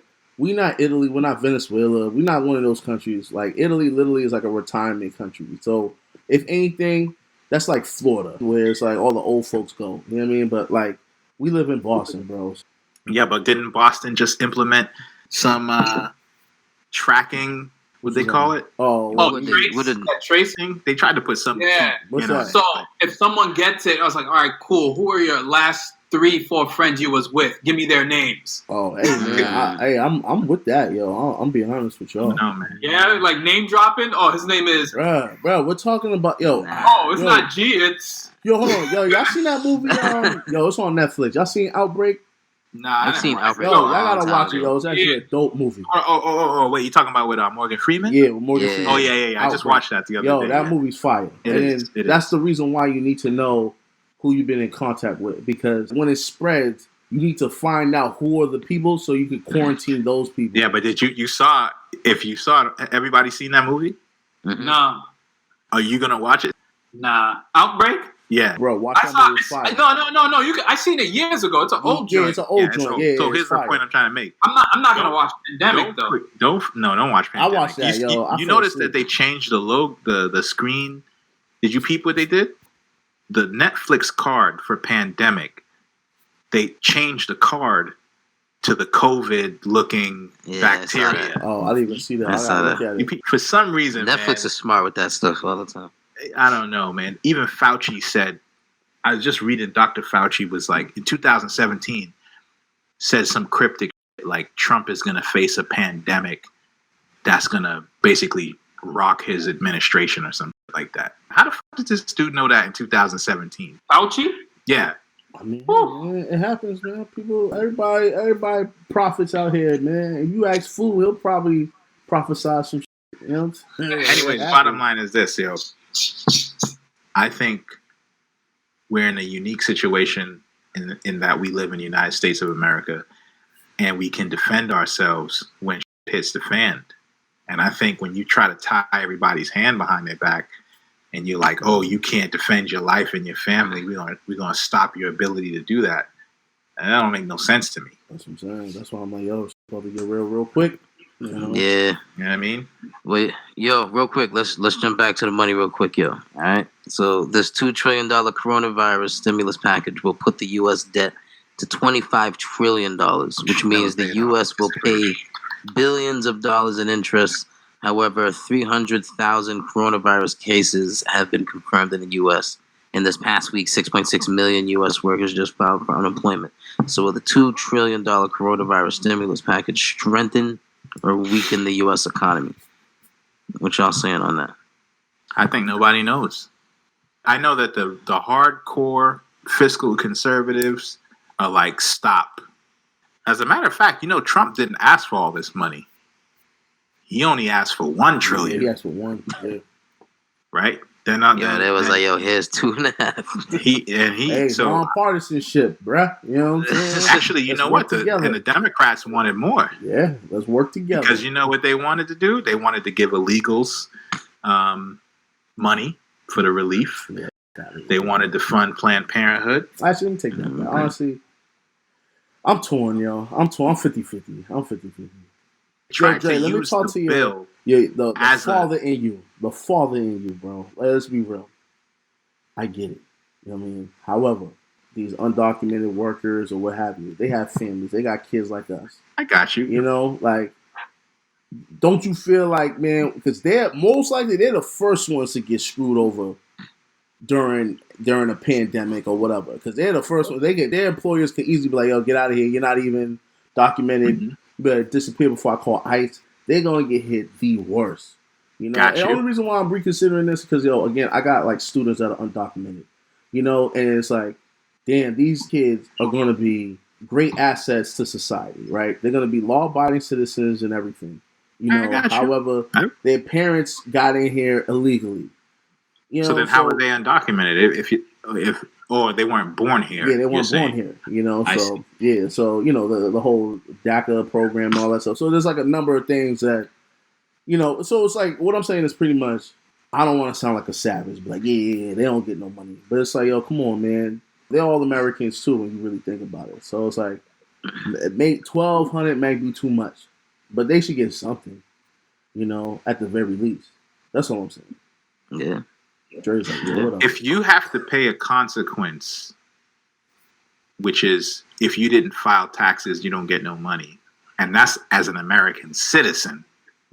Explain to me how an illegal should get money off the rip of them being illegal. Well, if I as a citizen can't even get money if I didn't file taxes, which we know 40-something% didn't file taxes. That's a good point. No, I'll say this though. How about this? Because there are some illegals. Remember when Obama got into office, he allowed illegals to have Social Security cards to pay into the system. So they are paying into the system. So that's why I'm like, I hear what you're saying, but they're still working, bro. They still help our economy circulate, So that's what I'm saying. Like, all right, so let me throw a caveat at you. Yeah. The drug dealers help our economy, don't they? Yo, come on. I know you're not going to compare. Rome, is that not a legitimate? Is that not a legitimate? Do you get you see where I'm going? Yeah. Nah, it's a reach. Absolutely. A reach. That's not a reach. But yes, it is. Because drug dealers don't pay taxes. That's why. It's a big reach. And it causes more harm than good. Big reach. And they boost crime rates. So then that's more tax dollars being spent. Benevolent drug dealers. They don't know violence. Benevolent. Words. Like what was that dude up in New York that everybody idolized? That black drug dealer because he bought turkeys for everybody. Archie 6ix9ine? Nah. Frank Lucas. Lucius. Yeah, Lucius? Whatever. Frank. Whatever. Yeah. This dude's sick because they bought turkeys. Yeah. I'm just saying. That's my point. It's that foolish. Where it's like, because people got a free turkey on Thanksgiving, they're okay with a drug dealer getting a family member strung out on heroin. Makes no sense, bro. You know what I mean? Like, come on, son. Like, Well, if we apply that same logic, that's my point. That's my to point. Illegal aliens, we could say that too. That wasn't my point. I thought you were going to bring it back to the stimulus package, but okay. I'm just saying, what's the cutoff? Everybody get money? I mean, there got to be a cutoff. Does everybody get paid? Yo, everybody get paid, yo. Every adult in America. Yo, you see, I'm gonna be It's almost like that Yang. It's like when yeah, Yang Andrew Yang, I'm not for it, but it's like I'm like, yo, again, like a coupon isn't the answer. I agree. I don't think everybody deserves money. The federal it's not an answer, but the thing is, both of y'all give these answers that I feel like, yo, take time to develop, and you're not giving anything for like the moment now. You know what I mean? Like, so this is just if I got $1,200 right now, I got credit cards that I can pay off that are going over what I'm saying, yo. You know what I mean? Like, how do you fix the issue now? Like, but you're not. But that's not fixing the issue. I think that's what I'm saying. I think that's what we're trying to say. It's not fixing anything. So, what is your alternative? There is no alternative. No, hold on. we just supposed to just take I the said L? the alternative because again, the stimulus package. I like what they're saying for the businesses. I agree because again, the main focus should be the economy. Like keep the jobs flowing, but instead of giving individuals $1,200, I think the federal government should invest that money into making sure that people's jobs and work sites are sanitary. So that way people aren't catching that's a great COVID-19. That's a great point. Should be the focus. And that's why I brought up like the snow machines in Boston and all that stuff and how Atlanta doesn't have that. And so because they don't have it, they shut down the town. You know what I mean? Like, but us, it's going to take a blizzard damn near for us to be like, all right, yo, we're shutting down the city of Boston. And then not only that, but Rome, let me ask you a quick question. Right? What's up? Why 1,200? Why not 2,500? Why not 5,500? I mean, listen, why not 10 racks? They obviously have a number that they developed because even I say, where did $2.5 trillion? Where does that just come from? Like, where did that? How did they get that? Not only that, where did that money come from? I think that came from the fact that all these politicians started throwing on their little pet projects. Like they wanted stuff like, and this is what I brought up earlier about Democrats asking for ridiculous shit. Like the Kennedy Center got $25 million, some fucking museum out there somewhere, which, by the way, after they got that money, they told their employees that they're still letting them go. They're not going to pay them. Even though they just got $25 million in stimulus money, they're not going to pay their employees. But then you have, like, casino owners. What's the dude's name? Adelson, the big billionaire who said he said, even though his casinos aren't making any money, he's still gonna pay all his employees as regular. So the point I'm trying to make is like, I think the stimulus grew so huge is because you got all these people throwing in their little pet projects in there that they wanted to get funded, and it just grew the number bigger and bigger and bigger. And a lot of this shit has nothing to do with coronavirus. Like, why does NPR, public radio, why the fuck do they need money? You know what I mean? They make money every year. They get money from the government every year. Why do they need extra money from the stimulus package? So the point I'm trying to say is, if you took away all the extra money from all these little pet projects that don't need money, and you just said we're going to give this money to businesses and individuals only, what I'm asking you is, why is 1,200 enough? Why not 2,000, 10,000, 20,000? Like, you're saying they got to do something, and I'm telling you, regardless of what they do, how does that change the landscape at all? To me, what I see from it is all it does is it gives people a little bit of time to do something else, right? So there's groups of people. There's the 6.6 million people who have to file for unemployment. But you know what that means, though. And so that means they still get a check. But hang on, they get their unemployment check, which is not the full amount of what they were getting paid before. Is it half? No, I think it's more than half. It's like 65, 70, 65. They're still not making whatever they were making before, though, right? So then you have an extra $1,200 stimulus in case you have to still pay your rent, right? You know what I mean? Because there's going to be a lot of conflict created. You have the city of Boston isn't the only one doing this. There's a lot of places where they're suspending any evictions, right? You can't evict somebody. At the same time, the landlord needs their money. Evict somebody anyway. So hold up. Wait, what do you mean? as you know, we have an income property. So with somebody we were getting rid of in May, but we can't do that anymore. Yo, listen. That's crazy. At the end of the day, that's what I'm saying. It's going to bring a lot of conflict because you have that situation because the landlord still has to collect, right? At the same time, this other person doesn't have any money. You know what I mean? So there's a lot that comes from this. So if you can at least put $1,200 in their hand, the thing that sucks is you can't tell them what to do with that money. But like the responsible person will at least put the money where they need to put it. You can't make the moral judgment call to figure out who's going to be responsible. The only thing you can do is give it to the people. Okay. And then what happens when a month later the crisis is still going on? Do they get another $1,200? Yo, this is where you two who keep putting out these little plans where you just this is for you to buy your time and figure that shit out. But I'm saying for right now, I haven't heard y'all say nothing. Yo, but with Dre, I will say this because I've had combos with Roll before about stuff like this, right? Yo, there's certain people that just think like that. Yo, I don't give a about none of that. You just don't. You're not thinking about what to do for right now. Even when I ask you, you don't have an answer. And so this is I do have what they're my doing. Answer. Hold on, my answer was actually right now. Yo, but his answer is contingent on people can still go outside, and the whole thing is you can't go anywhere. You're on lockdown. So, but here's the thing, right, Rome? You're trying to solve. What doing is you're just prolonging the inevitable. That's what you're doing. You give that person a $1,200 check. So you just let people. So you just leave people to die in the meantime. No, not leave people to die. If you do something for now.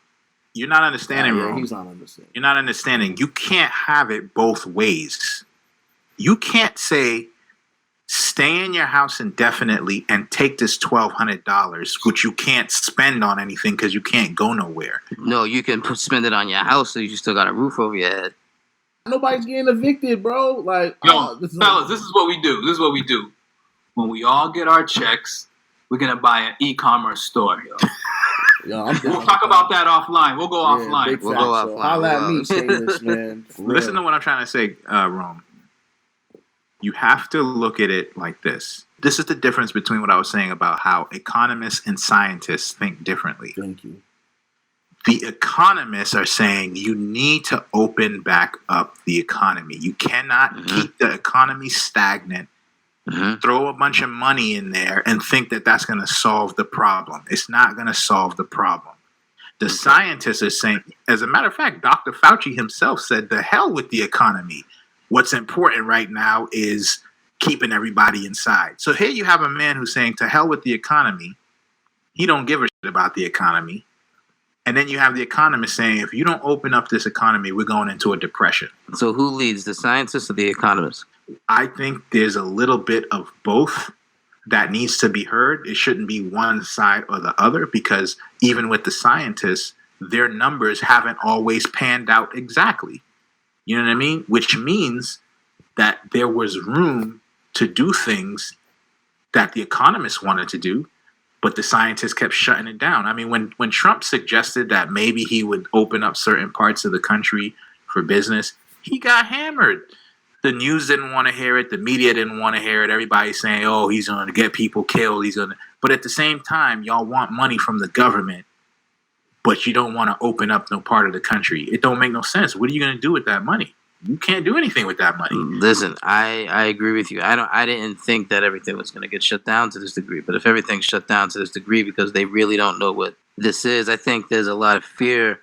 Even if you look at federal versus state, I feel like the state right now doesn't even know what this thing is. You know what I mean? And so they're just responding. And I think that the only way you can move forward without doing something to just grease the hole or whatever is to do this for now. You can give a $1,200 stimulus and still plan your long game, your long-term game.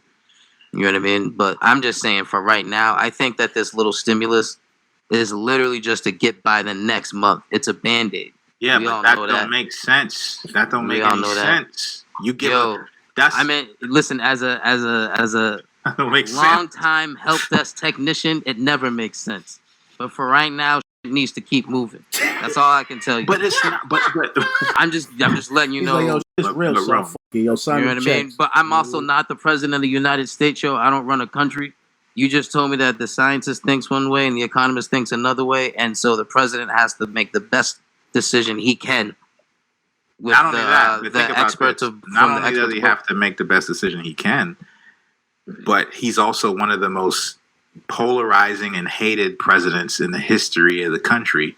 So, and then you have a media whose whole existence in 2020 is to try and make Trump look like an idiot. Even when he does good shit, they don't even want to hear it.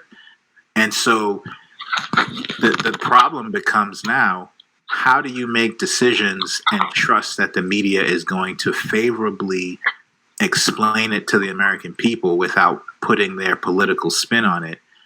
And how do you make those kind of decisions that you think are rational and good without the media just chewing you to pieces? I mean, it's as if the media wants this to turn into some global death machine, the way they talk about it. Like, they just talk about this like... They talk about it like it's the plague. I'm going to keep it 100 with y'all. I honestly believe the reason why he's cutting these checks is so he can get reelected.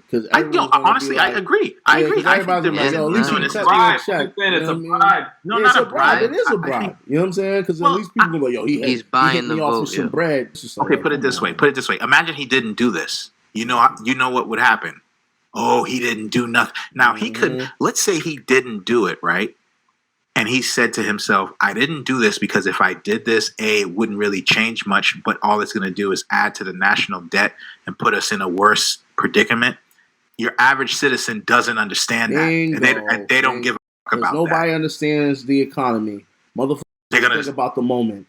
So they're not thinking of like the long-term ramifications of just writing $2 trillion out of nowhere. You get what I'm saying? Like, exactly. Yeah, no one cares about that. They're thinking what you're thinking, Rome. What do you do right now? Not realizing. Who's thinking what I'm thinking? I hope they can think what I'm thinking. They better be smarter than that. No. I'm talking about the average person is not thinking long term when it comes to the government's fiduciary responsibilities. They're thinking, we agree there. What can I get for myself right now because I can't afford my rent, right? And it wasn't even us as the people who suggested getting paid. That just came out of nowhere that they were going to pass. No, we didn't ask for that at all.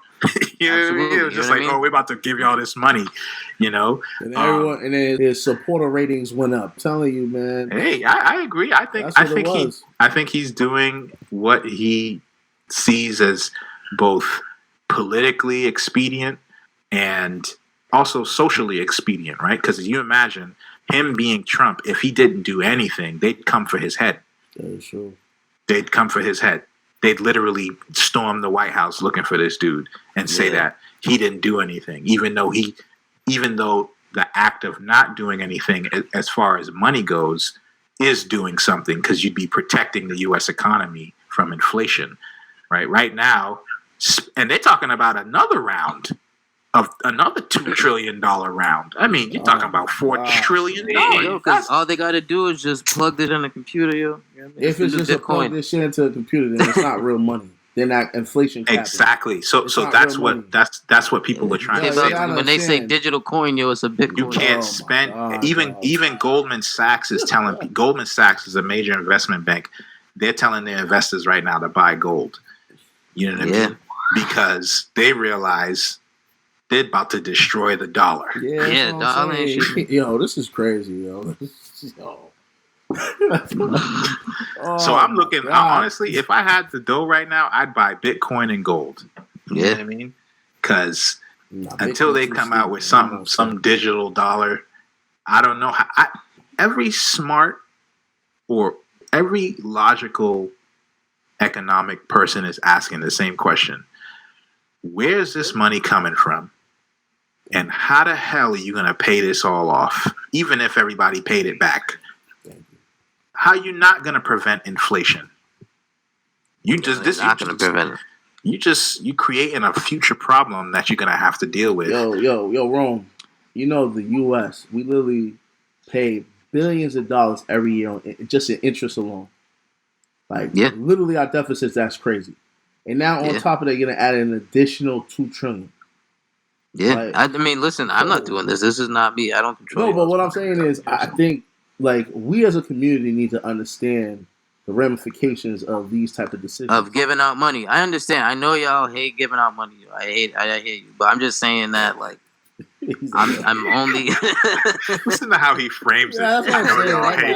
Low key, bro. Giving out money. You know what I mean? But hey, all I'm saying... That's not the truth, because as employers, we don't hate giving out money. We just want to give it out the right way for a product or a service. Hey, much not different for free. As the president of the United States, and you have people who just immediately lost their job. I mean, the city of Boston, like I said, they have money dedicated for people who can't pay rent. They have money dedicated for people who end up homeless. Yeah, but you know they have money dedicated, extra money going into the unemployment. Here's what I don't get, Rum. All the money that we pay in taxes, payroll taxes, property taxes, speeding tickets, land taxes, like all this money, all these municipalities get all this fucking money from us. You know, in New York alone, they write nearly $1 billion worth of traffic violations. Mm-hmm. Where the fuck all that money go when people really need it in these times? Why they gotta go to the federal government and beg for money? You know what I'm saying? I agree with you there. Dude, this money, as a matter of fact, the stimulus, the parts that's going to small business is so small compared to the rest of the stimulus. When package. I read out how much it is, I think it's like there's a $2,500 relief grant, a $5,000 relief grant, and then a $10,000 relief grant. And this is for $10,000 for people with 15 to 35 employees. Yeah, it's like $300 billion. That's it. Yeah, it's about $300 billion or something like that. Right. Which all the small businesses combined do about $300 billion a month in this country. You know what I mean? So, and you're giving you're giving $300 billion total for everybody. I mean, it just.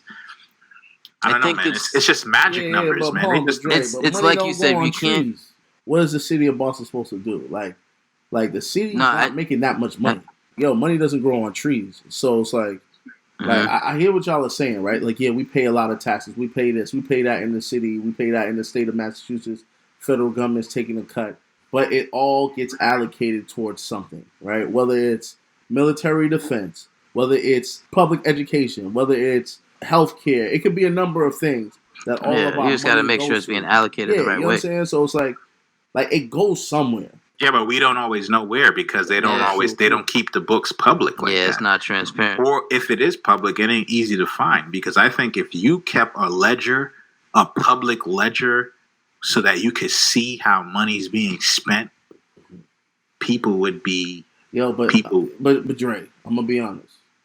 Like, listen to this conversation that we just had. Just this alone. You could bring that to people. If they're not educated on a topic, it doesn't mean anything to them. So then now it's similar to what we were talking about earlier.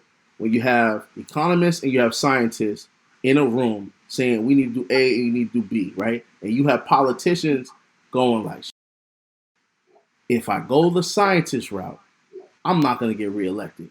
If I go the economist route, I could the tree up long term. You know what I mean? So it's like they're forced to compromise. Why? Because the average American isn't well versed in the economy, in anything. So it's kind of like you can make all that shit public. What's that going to do? Nothing. Because people aren't educated. Yo, let's jump into this next question then. We only got two more. Let me see if we can get through them. Under the coronavirus relief bill, businesses can receive loans up to $10 million based on how much the company paid its employees between January 1st and February 29th.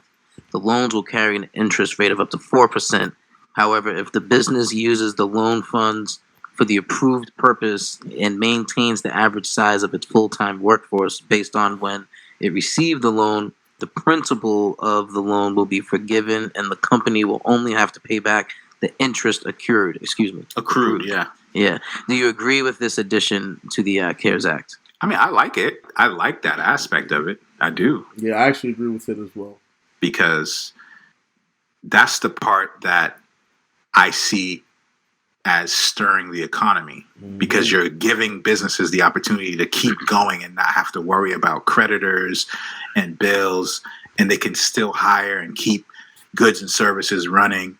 And then at the end of it, they don't have this monkey on their back that they got to worry about paying back. It's just like, it gets forgiven if they keep their employment full, which I like it. It's just kind of weird. Like for a company like me in the service sector, I don't know how that works, because if my contractors and employers have to be in people's homes, but at the same time you're telling everybody to social distance and to stay apart, then I don't see how I can keep people employed and working and at the same time take this money without having to pay it back. It just, I don't know. I'm a little confused. So I'm actually talking to my bookkeeper and my accountant, trying to figure out how this all works for the service industry. Because even like restaurants, right? Let's take a restaurant. Mm-hmm. How do you keep your employees employed and you're not serving no food at the restaurant? Crazy? They got high-end restaurants with like renowned like chefs on CNN crying, talking about they got to close up shop. I was like, this is crazy. Like, is that real right now? So that's why I'm also in favor of, these business stipulations for the bill, because that's what's going to keep the economy going. Not just giving up like money to individuals, because if they're not going out and spending it and this, that, and third, it doesn't circulate. We need ideas that circulate. If the money went to the businesses purely just to give them paid time off, like extra paid time off that they can use for this period right now, is that something that you'd be okay with? Well, that's what you would have to do. I would be okay with that if, in fact, that those businesses have to agree that they cannot fire their employees. And it's like, but then I already know like the government's going to have to come up with some type of date, because it's like, okay, this is cool. This might last me like a week or two, maybe a month, but what happens after this month? So the government's going to have to come up with a real number, that works for like a bunch of businesses. It's not going to work if you just flat out go like, we'll add like another 1,200 per business. Well, everything's contingent on what they learn about the virus. As information develops, they'll have to change plans. You know what I mean? At first it was April 6th, and it was mid-April, and now it's May 4th, because they're just like, oh, I guess it's going to be a little different. So, And imagine some of these scientists, again, some of the scientists is saying this could go into December or even next year. Yeah. So can you imagine if the scientists have their way and they say, yo, we shouldn't open any businesses until 2021. There's no stimulus enough in the world that's going to protect us from what's coming if that happens. At that point, there's a plan. There's a plan to adapt. At that point, you know what I mean? There's no adapting. We don't have a choice, yo. You gotta. This is another Mad virus Max, in the dog, ecosystem, the Rome version. You know what I'm saying? There's no adapting at that point. If they tell you that they can't open up shop in this country until 2021, that's gonna be revolution, bro. That's gonna be. There's a lot of businesses that's just gonna say, huh. Yeah, I'll take the fine. Because I got to open up shop. I got bills to pay. You know what I'm saying? And even if they do open up shop, if nobody comes, they won't make no money. That's true. So, at the end of the day, I think what's going to happen is if they keep pushing this, this is the conversation I was having with my manager, because she was all hyped up about, oh, yeah, they're going to give us money. I'm like, yo, what are we going to do if they say no work until June or July or August? Mm-hmm. This money is not gonna it ain't gonna mean anything, bro. Even my job is contemplating that the fall semester may still have to be virtual. It's that serious right now. I don't know. Yo, it's just gonna go according to what they learn, yo. Honestly, everything will have to move online. But the problem with that is this, right? If people aren't working, they can't afford whatever e-commerce. It doesn't matter how many e-commerce businesses out there.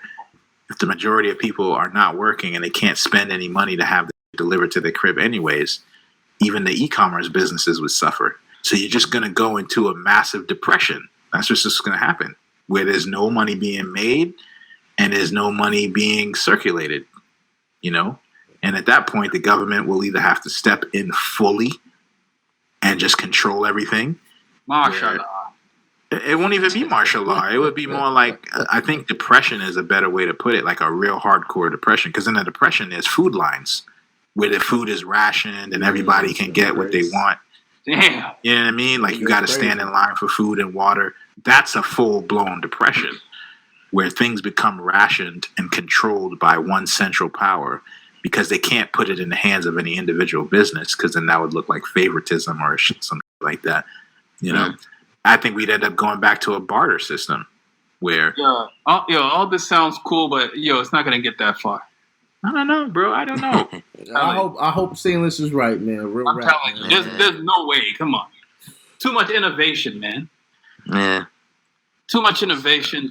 There's too much. This is not like. yeah. I hope so. I do personally think it's being overblown. I think it's a real virus. I think it is serious, but I think it's being overblown for the purposes of trying to bring in certain controls that they couldn't have brought in any other time before. Like, this is the perfect petri dish of circumstances to bring in all types of bullshit, like those digital tattoos. That, like, how do you all of a sudden just start digital working tattoos on that? Bill and Melinda Gates Foundation. Yeah, Gates Foundation. Yeah, this is crazy. Like, I feel like that's something that you had to have been working on for a while. You didn't just start working on that. No. So it's almost as if like these people have been planning for or waiting in the wings for this type of shit. Look at that movie Pandemic came out way before this whole shit happened. Mm-hmm. Hey, you know what's funny about that movie though? No, not Pandemic. Outbreak. The funny part about Outbreak is when he was talking to Morgan Freeman about like, yo, this is real. Like, it's coming to the United States. Morgan Freeman was like, yo, just like you predicted this and just like you predicted that, he's like, I was wrong about those, but I'm right about this. So, like, you could be right, or Dre's fears could be right. Who knows? Like, we don't know as of right now. We just don't know. I think that's what it is. It's like every day it's new information. It's whiplash, as some people are saying. Every day it's like, the shit we told you yesterday, forget all that shit we told you yesterday. Here's the new shit you got to do, And it's just like, man, no matter what, society has officially changed. I don't think anything is going back to normal, like pre-2020. Nope. It's just going to be a new way of life. Like, you're going to have to adapt, It's just going to be, even regardless of whatever vaccine or cures, I think people are just going to, like, even in the commercials, right, on TV, they're already putting that message out there. Like, oh, this is the new world. Like, this is the new life. Like, it's already, like, socially conditioning you to accept living in your house by yourself, not being close to your neighbors, depending on a central message to tell you what to do. Think about it. It's like, don't be independent. Like, wait for us to tell you how to live and how to move and where to go and what to buy, what mask you got to wear and how you got to wear it and what you got to drink, what you got to eat. It's like, I feel like it's coming to that level where you can't make your own decisions. And if you do, you're going to be labeled as some type of outcast or somebody who's trying to spread the disease, some crazy shit like that. Decisions affect everyone else around you. I'm saying, okay, G, so what I'm saying is, that's all it is. How far are you willing to take it? I've been quarantined, you know what I'm saying? Like everyone else. I've been quarantined. Like, I mean, would you, if it comes to a point where they say, yo, nobody leave their cribs. In Italy, they were telling people they can't even work out outside. That's how bad it got. Bro, but their numbers was crazy. People were actually dying. To the point where think about so many deaths to the point where it's like people can't even have funerals, bro.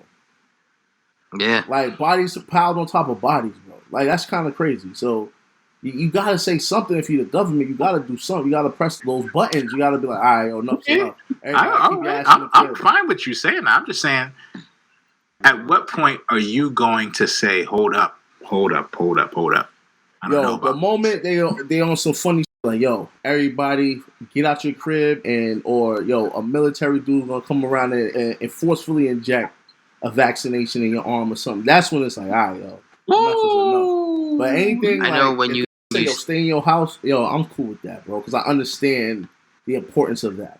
For how long? Huh? For how long? Yo, it depends. Like once we have, military in the street. This was gonna happen, right? I honestly believe once they develop a vaccine, then it's gonna be back to normal, or as normal as it could be. Because like you already know, I guarantee you, like 80% of the United States are gonna voluntarily take that vaccine. They're gonna do it. They're just gonna do it. They're not even gonna think twice. They're just gonna do it, just like they do every year for the flu vaccination. People don't even think about it; they just get the shot. You know what I mean? So because I know that's gonna CVS happen, and Walgreens and Rite. Yo, they'll probably offer it for free. They'll offer it for free. Yo, go get that coronavirus vaccine free of charge every year.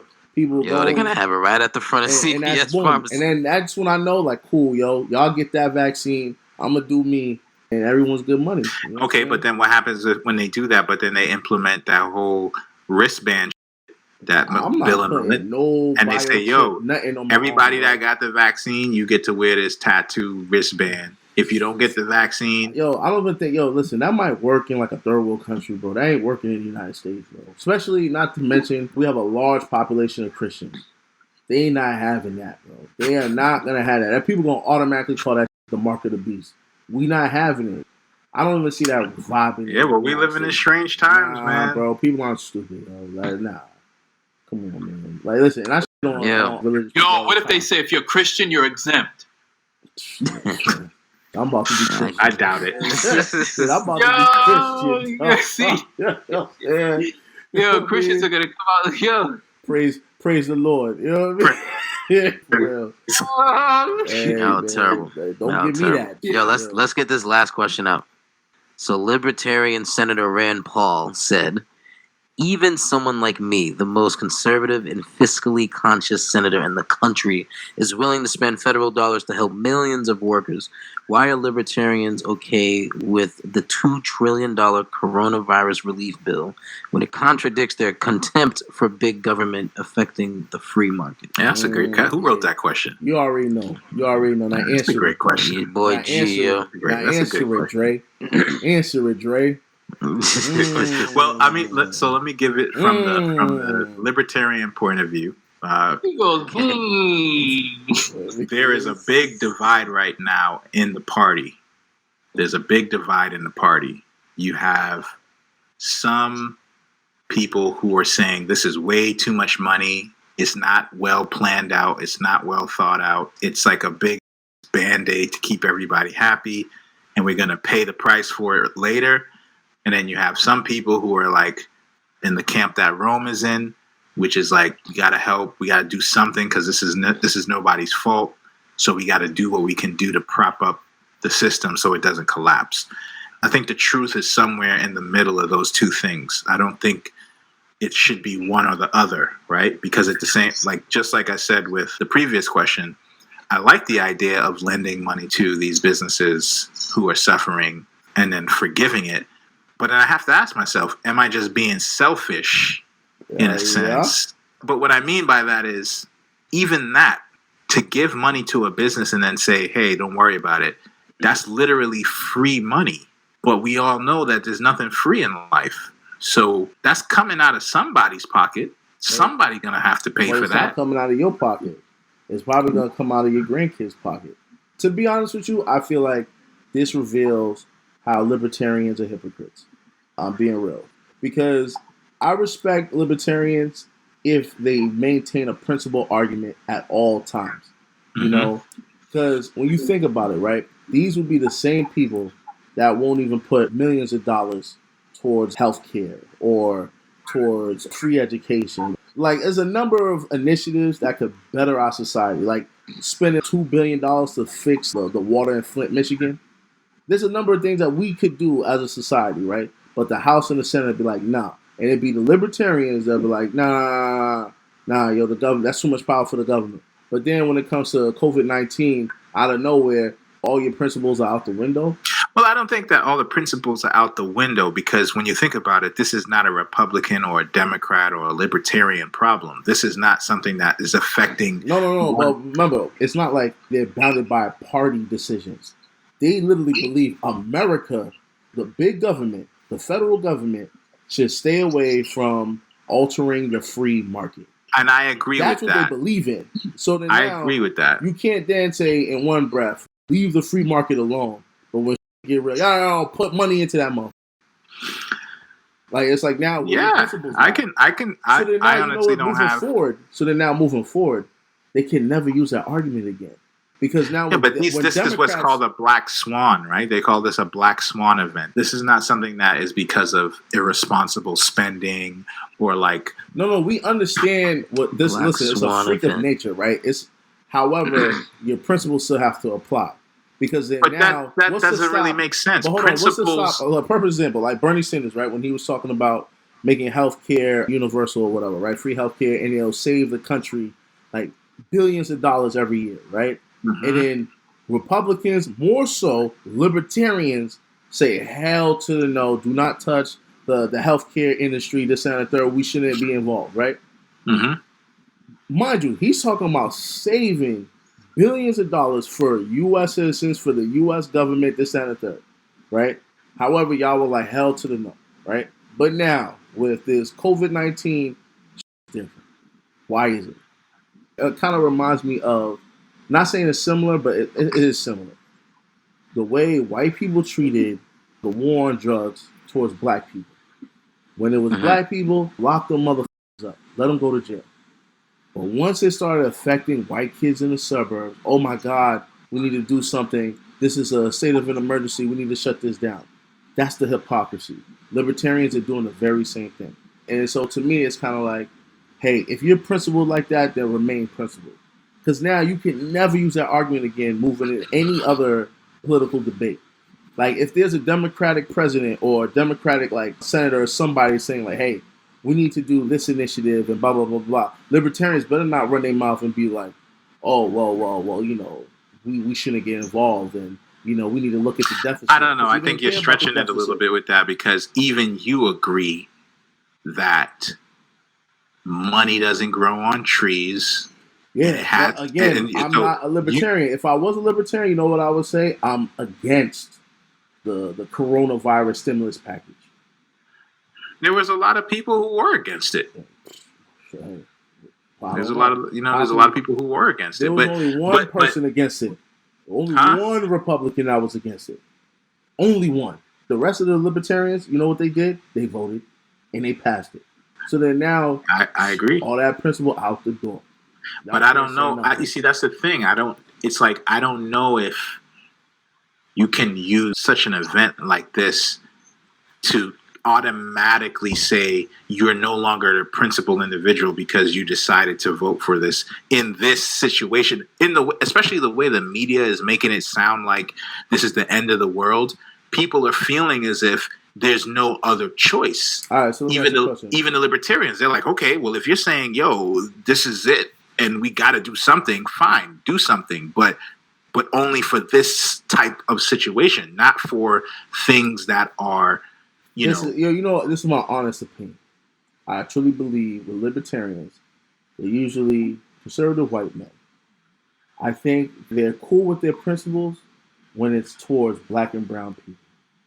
But when it's towards their own, all of that out the window, bro. I'm telling you this right now. I don't know.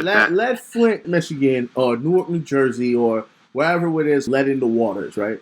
Let it be in one of those Midwest, southern states where all these libertarians be hiding out at. Let it affect their backyard. I guarantee you they'll be passing bills and passing laws to get those things cleaned up with federal money, with federal funds. But because it doesn't affect them, they do not care. Because this COVID-19 stuff is affecting them and their constituents, out of nowhere, we gotta help out the people. What about mass incarceration, where millions of people are affected? What about the poor healthcare systems that we have, where again millions of people are affected? You get what I'm saying? Like there's a number. But that's not a mass incarceration is a business. It's a business. or where there's federal funding or healthcare. These are not necessary. These are also systems that are run by people that involve corruption or mismanagement. This COVID has nothing to do with corruption or mismanagement, it's literally a black swan event. It's something that has hit the nation in such a way that it doesn't matter who you are, what race you are, what religion you are, wherever you're from, you're hit by this thing. Whereas the other stuff does have socioeconomic and racial and bureaucratic puzzle pieces to it, which is different than something like a disease that just is killing everybody. I mean, I think it's apples and oranges. I can almost entertain what you're saying, right? But I just need clarity. So the free market is only free as long as there's not a national disaster. Actually, no, because look at who they're depending on to help everybody.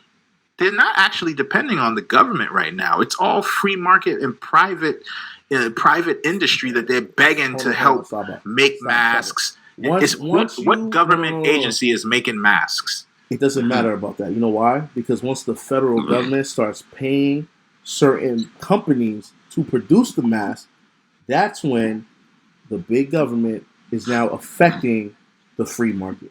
The only way it affects the free market is if the government takes positions in those companies, which is what people don't want. How about this? If I'm the federal government, right, and I say, I hire Johnson & Johnson, or I hire 3M, or I hire Moderna, right, or Ford to do stuff. Hiring is different than mandating. Bro, and forcing. If mandating, hiring, forcing are all the same things, you know why? Because you're going to pay them for their work. No. Yes. Because let me tell you what just happened. Trump mandating, hiring. The same no, it's not the same thing. They just enacted. Hold on. Just enacted. They used that whole national defense bill, whatever. They used some type of law where they forced GM to make the masks against GM's will. And you know what happens? GM's still going to get compensated.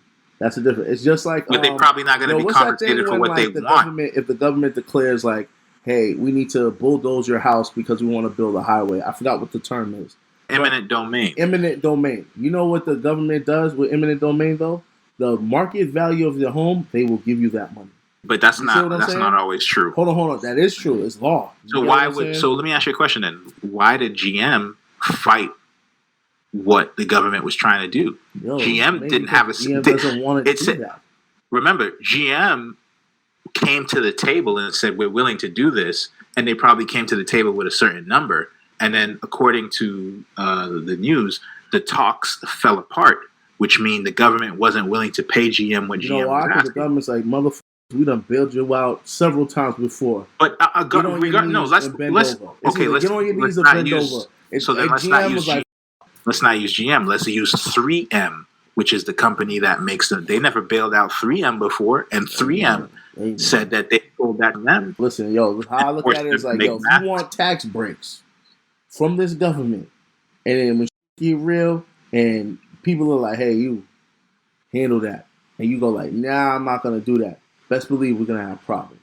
Well, then that's called nationalization. That's when you're nationalizing industry. That's what Venezuela does. That's what socialist countries do. But you, as a libertarian, you was cool with it when your libertarians in the House and Senate voted on it. Just saying. Think about it. Yeah. Again, I'm not 100% in agreement. It's a hard thing.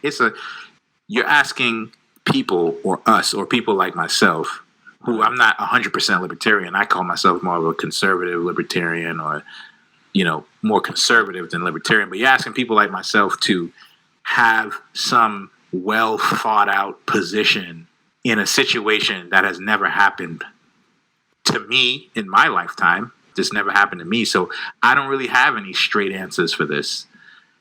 And from a political point of view, this has never happened the way it's happened right now. So there kind of is no real right answer. There is no real right position necessarily. That's fact. I was just it's either which way. It's like, if I was a libertarian, imagine going back to your state, going like, I didn't vote on this bill because I made the principal vote. Motherfucker, Like, yo, this is your last term, bro. You didn't see what happened to the cat that did that? Yeah, even Trump violated him on Twitter. And people said that was wrong. They said Trump shouldn't have did that. Yeah, but what I mean? Trump don't give a damn. That's the one thing I do respect about your man. He's a savage. Definitely savage. Play your position. If you're going to go against me, I'm going to do you dirty on Twitter. You know? It is what it is. It's a crazy world, man. We in a crazy world right now. And I just think, I think either people are gonna have to start getting back to work soon, or it's gonna get real bad. And this, for people that don't understand how the economy works, I think there's a lot of people who don't understand how the economy works. Mm-hmm. They're about to get the wake up call of their life when they realize the government can't bail you out of everything. Mm-hmm. You know what I mean? No, and if they do bail you out of everything, then they want something in return, and that's your freedom. And it's gonna come a time when people have to ask themselves, how much freedom am I willing to give up in return for some money? Just give me the corona. Hey, it is what it is, yo. You know what I mean? It is what it is. Nah, hey, it is what it is. I'm gonna get my check. Rosa, I'm gonna get my check. Either it's corona or it's not. You know what I mean? I don't know. It is or it isn't. That's all I can say. I just hope it passes, man. I do, because big facts, man. Yo, it was crazy when I was on Facebook. Like, I seen like 3 people like that I know affected by, like, their family members died. It was crazy. You know what I'm saying? Like, I don't even like being on Facebook like that no more. You know what I mean? So I know, man. It's and these are all black people too at that. You know what I mean? So now like that whole doesn't affect black people out the window. You know what I mean? So I mean, it's all types of theories out there, man. But at the end of the day, I think everybody wants to get the fuck out of here as fast as possible, bro. Yeah. Yo, even me, man, I ain't gonna front. It takes me like an hour to drive to work. Even I'm like, damn, son, I need to go to work, you know? You know what I'm saying? Like, we stayed in the crib all day with the kids. I'm like, this is crazy. You know what I mean? Yeah. But then again, you have to ask yourself, right? Like, some people said that we needed this to happen because we have become so decadent and so focused on work that we forgot what it really means to be human and to be parents. Like, why are we so agitated by being at home with our kids when that's the way it's supposed to be? You know what I mean? Yo, man, we've been socially conditioned to think like white people. You know what I'm saying? Like, yo, you want me to lie to you? I had to close out with the race. No, I'm just saying, forget white people, but just the Western way, of thinking, right? Yeah. Productivity at all costs. That's what you're thinking about at all times. So then you're like, oh man, like, why am I here with these kids and this and the third? Because you're so used to, when I wake up, I gotta take a shower, I gotta do this, take my ass to work. It didn't work. Get back home, sun's down, only have like an hour or 2 to hang out with my family, go to sleep, wake up, and repeat the cycle. Mm-hmm. Now it's like we're together all day. It's like a new experience. Like, this is something like completely like unheard of. So, and it's actually not necessarily a bad thing. It's not a bad thing. That's what I'm saying. It's like, count your blessings is a great thing to be amongst family all day. But after a while, let's just be real. We're all men here. It gets tiresome, you know what I mean? So let's just be real. Dre, stop it, man. Stop it. You don't try to. Listen. Trust me. I had a moment earlier in the week where I thought I was done, dog. I was like, that's what I'm saying. I was done. But you know what it was? It was more because I think the reason you get drained is when you're trying to do 2 things at once. Yeah, facts. So I got drained because I was trying to do work online and still manage the kids. Mm-hmm. And so then it was getting frustrating that every time I had to stop. Yup, you sound like me. Trust me. You know what I mean? Yeah, that's what I hate. I actually hate that. Yeah. It's like, I'd rather just allocate, like, this hour is just to hang out with my son or both sons or whatever. This hour is back to responding to emails at work. And, then I switch back and forth and stuff like that. You know what I mean? Because, one, they say, like, 90-something% of the world cannot multitask. It's a select few. It's a select few of people that can actually multitask. So when you're trying to do so much, you end up doing so little. So you have to just say, like, hey, you know what? this isn't your time. Like, my son will come downstairs to my man cave, like, hey, let's go play or hang out. Nah, not right now. I'll hang out with you in a little bit. You know, even though he's sad and everything, it is what it is. Because I got other stuff I got to do. Like, you know, I've been working on this book, right? For the past 3 weeks, I haven't worked on my book. It's crazy. You know, like, it's just different now, man. Like, I don't know, man. I don't want something. And you have all the time in the world. That's what I'm saying. But you don't, because it's like the atmosphere is different. You can't even go to a spot where it's secluded, where you can just focus on creative juices to type up some things, because you hear your kids running.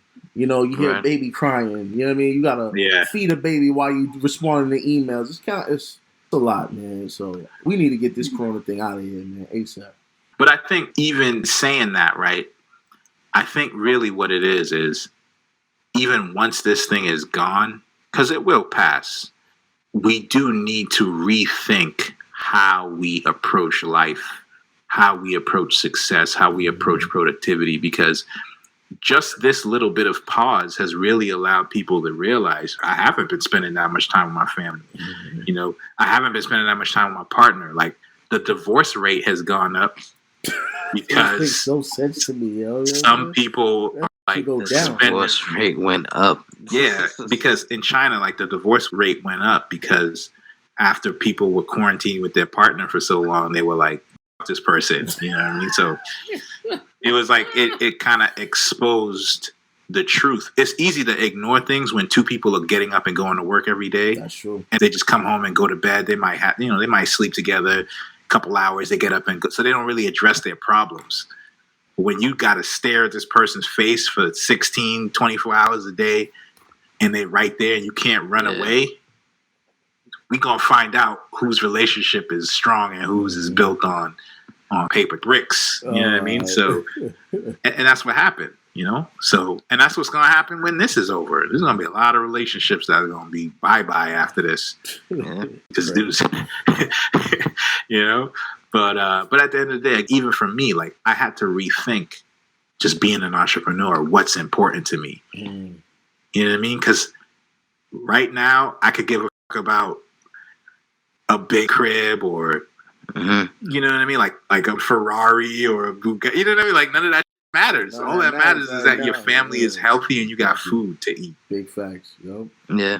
You know? And no matter how much money you got in the bank, that don't really help you right now. I could, even if I had $10 million in the bank right now, I still have to stay at home and be with my family. Nah, you got $10 million, dog. You ain't got to stay at the crib, bro. You could be in a you could just fly somewhere warm and get out of here. Nah, I was reading that the private airline, people who had private planes, there was a shortage of pilots willing to fly these rich dudes out. They're like, that we ain't flying out of. So they couldn't even leave if they wanted to because there's no pilots to fly them out. Yeah, that's funny. Damn. Hey, Godspeed to him, yo. Godspeed to the pilots, yo. Yeah, big facts, man. Godspeed to our listeners, man. We done I swear, I'll be like, yo, we're not gonna do this.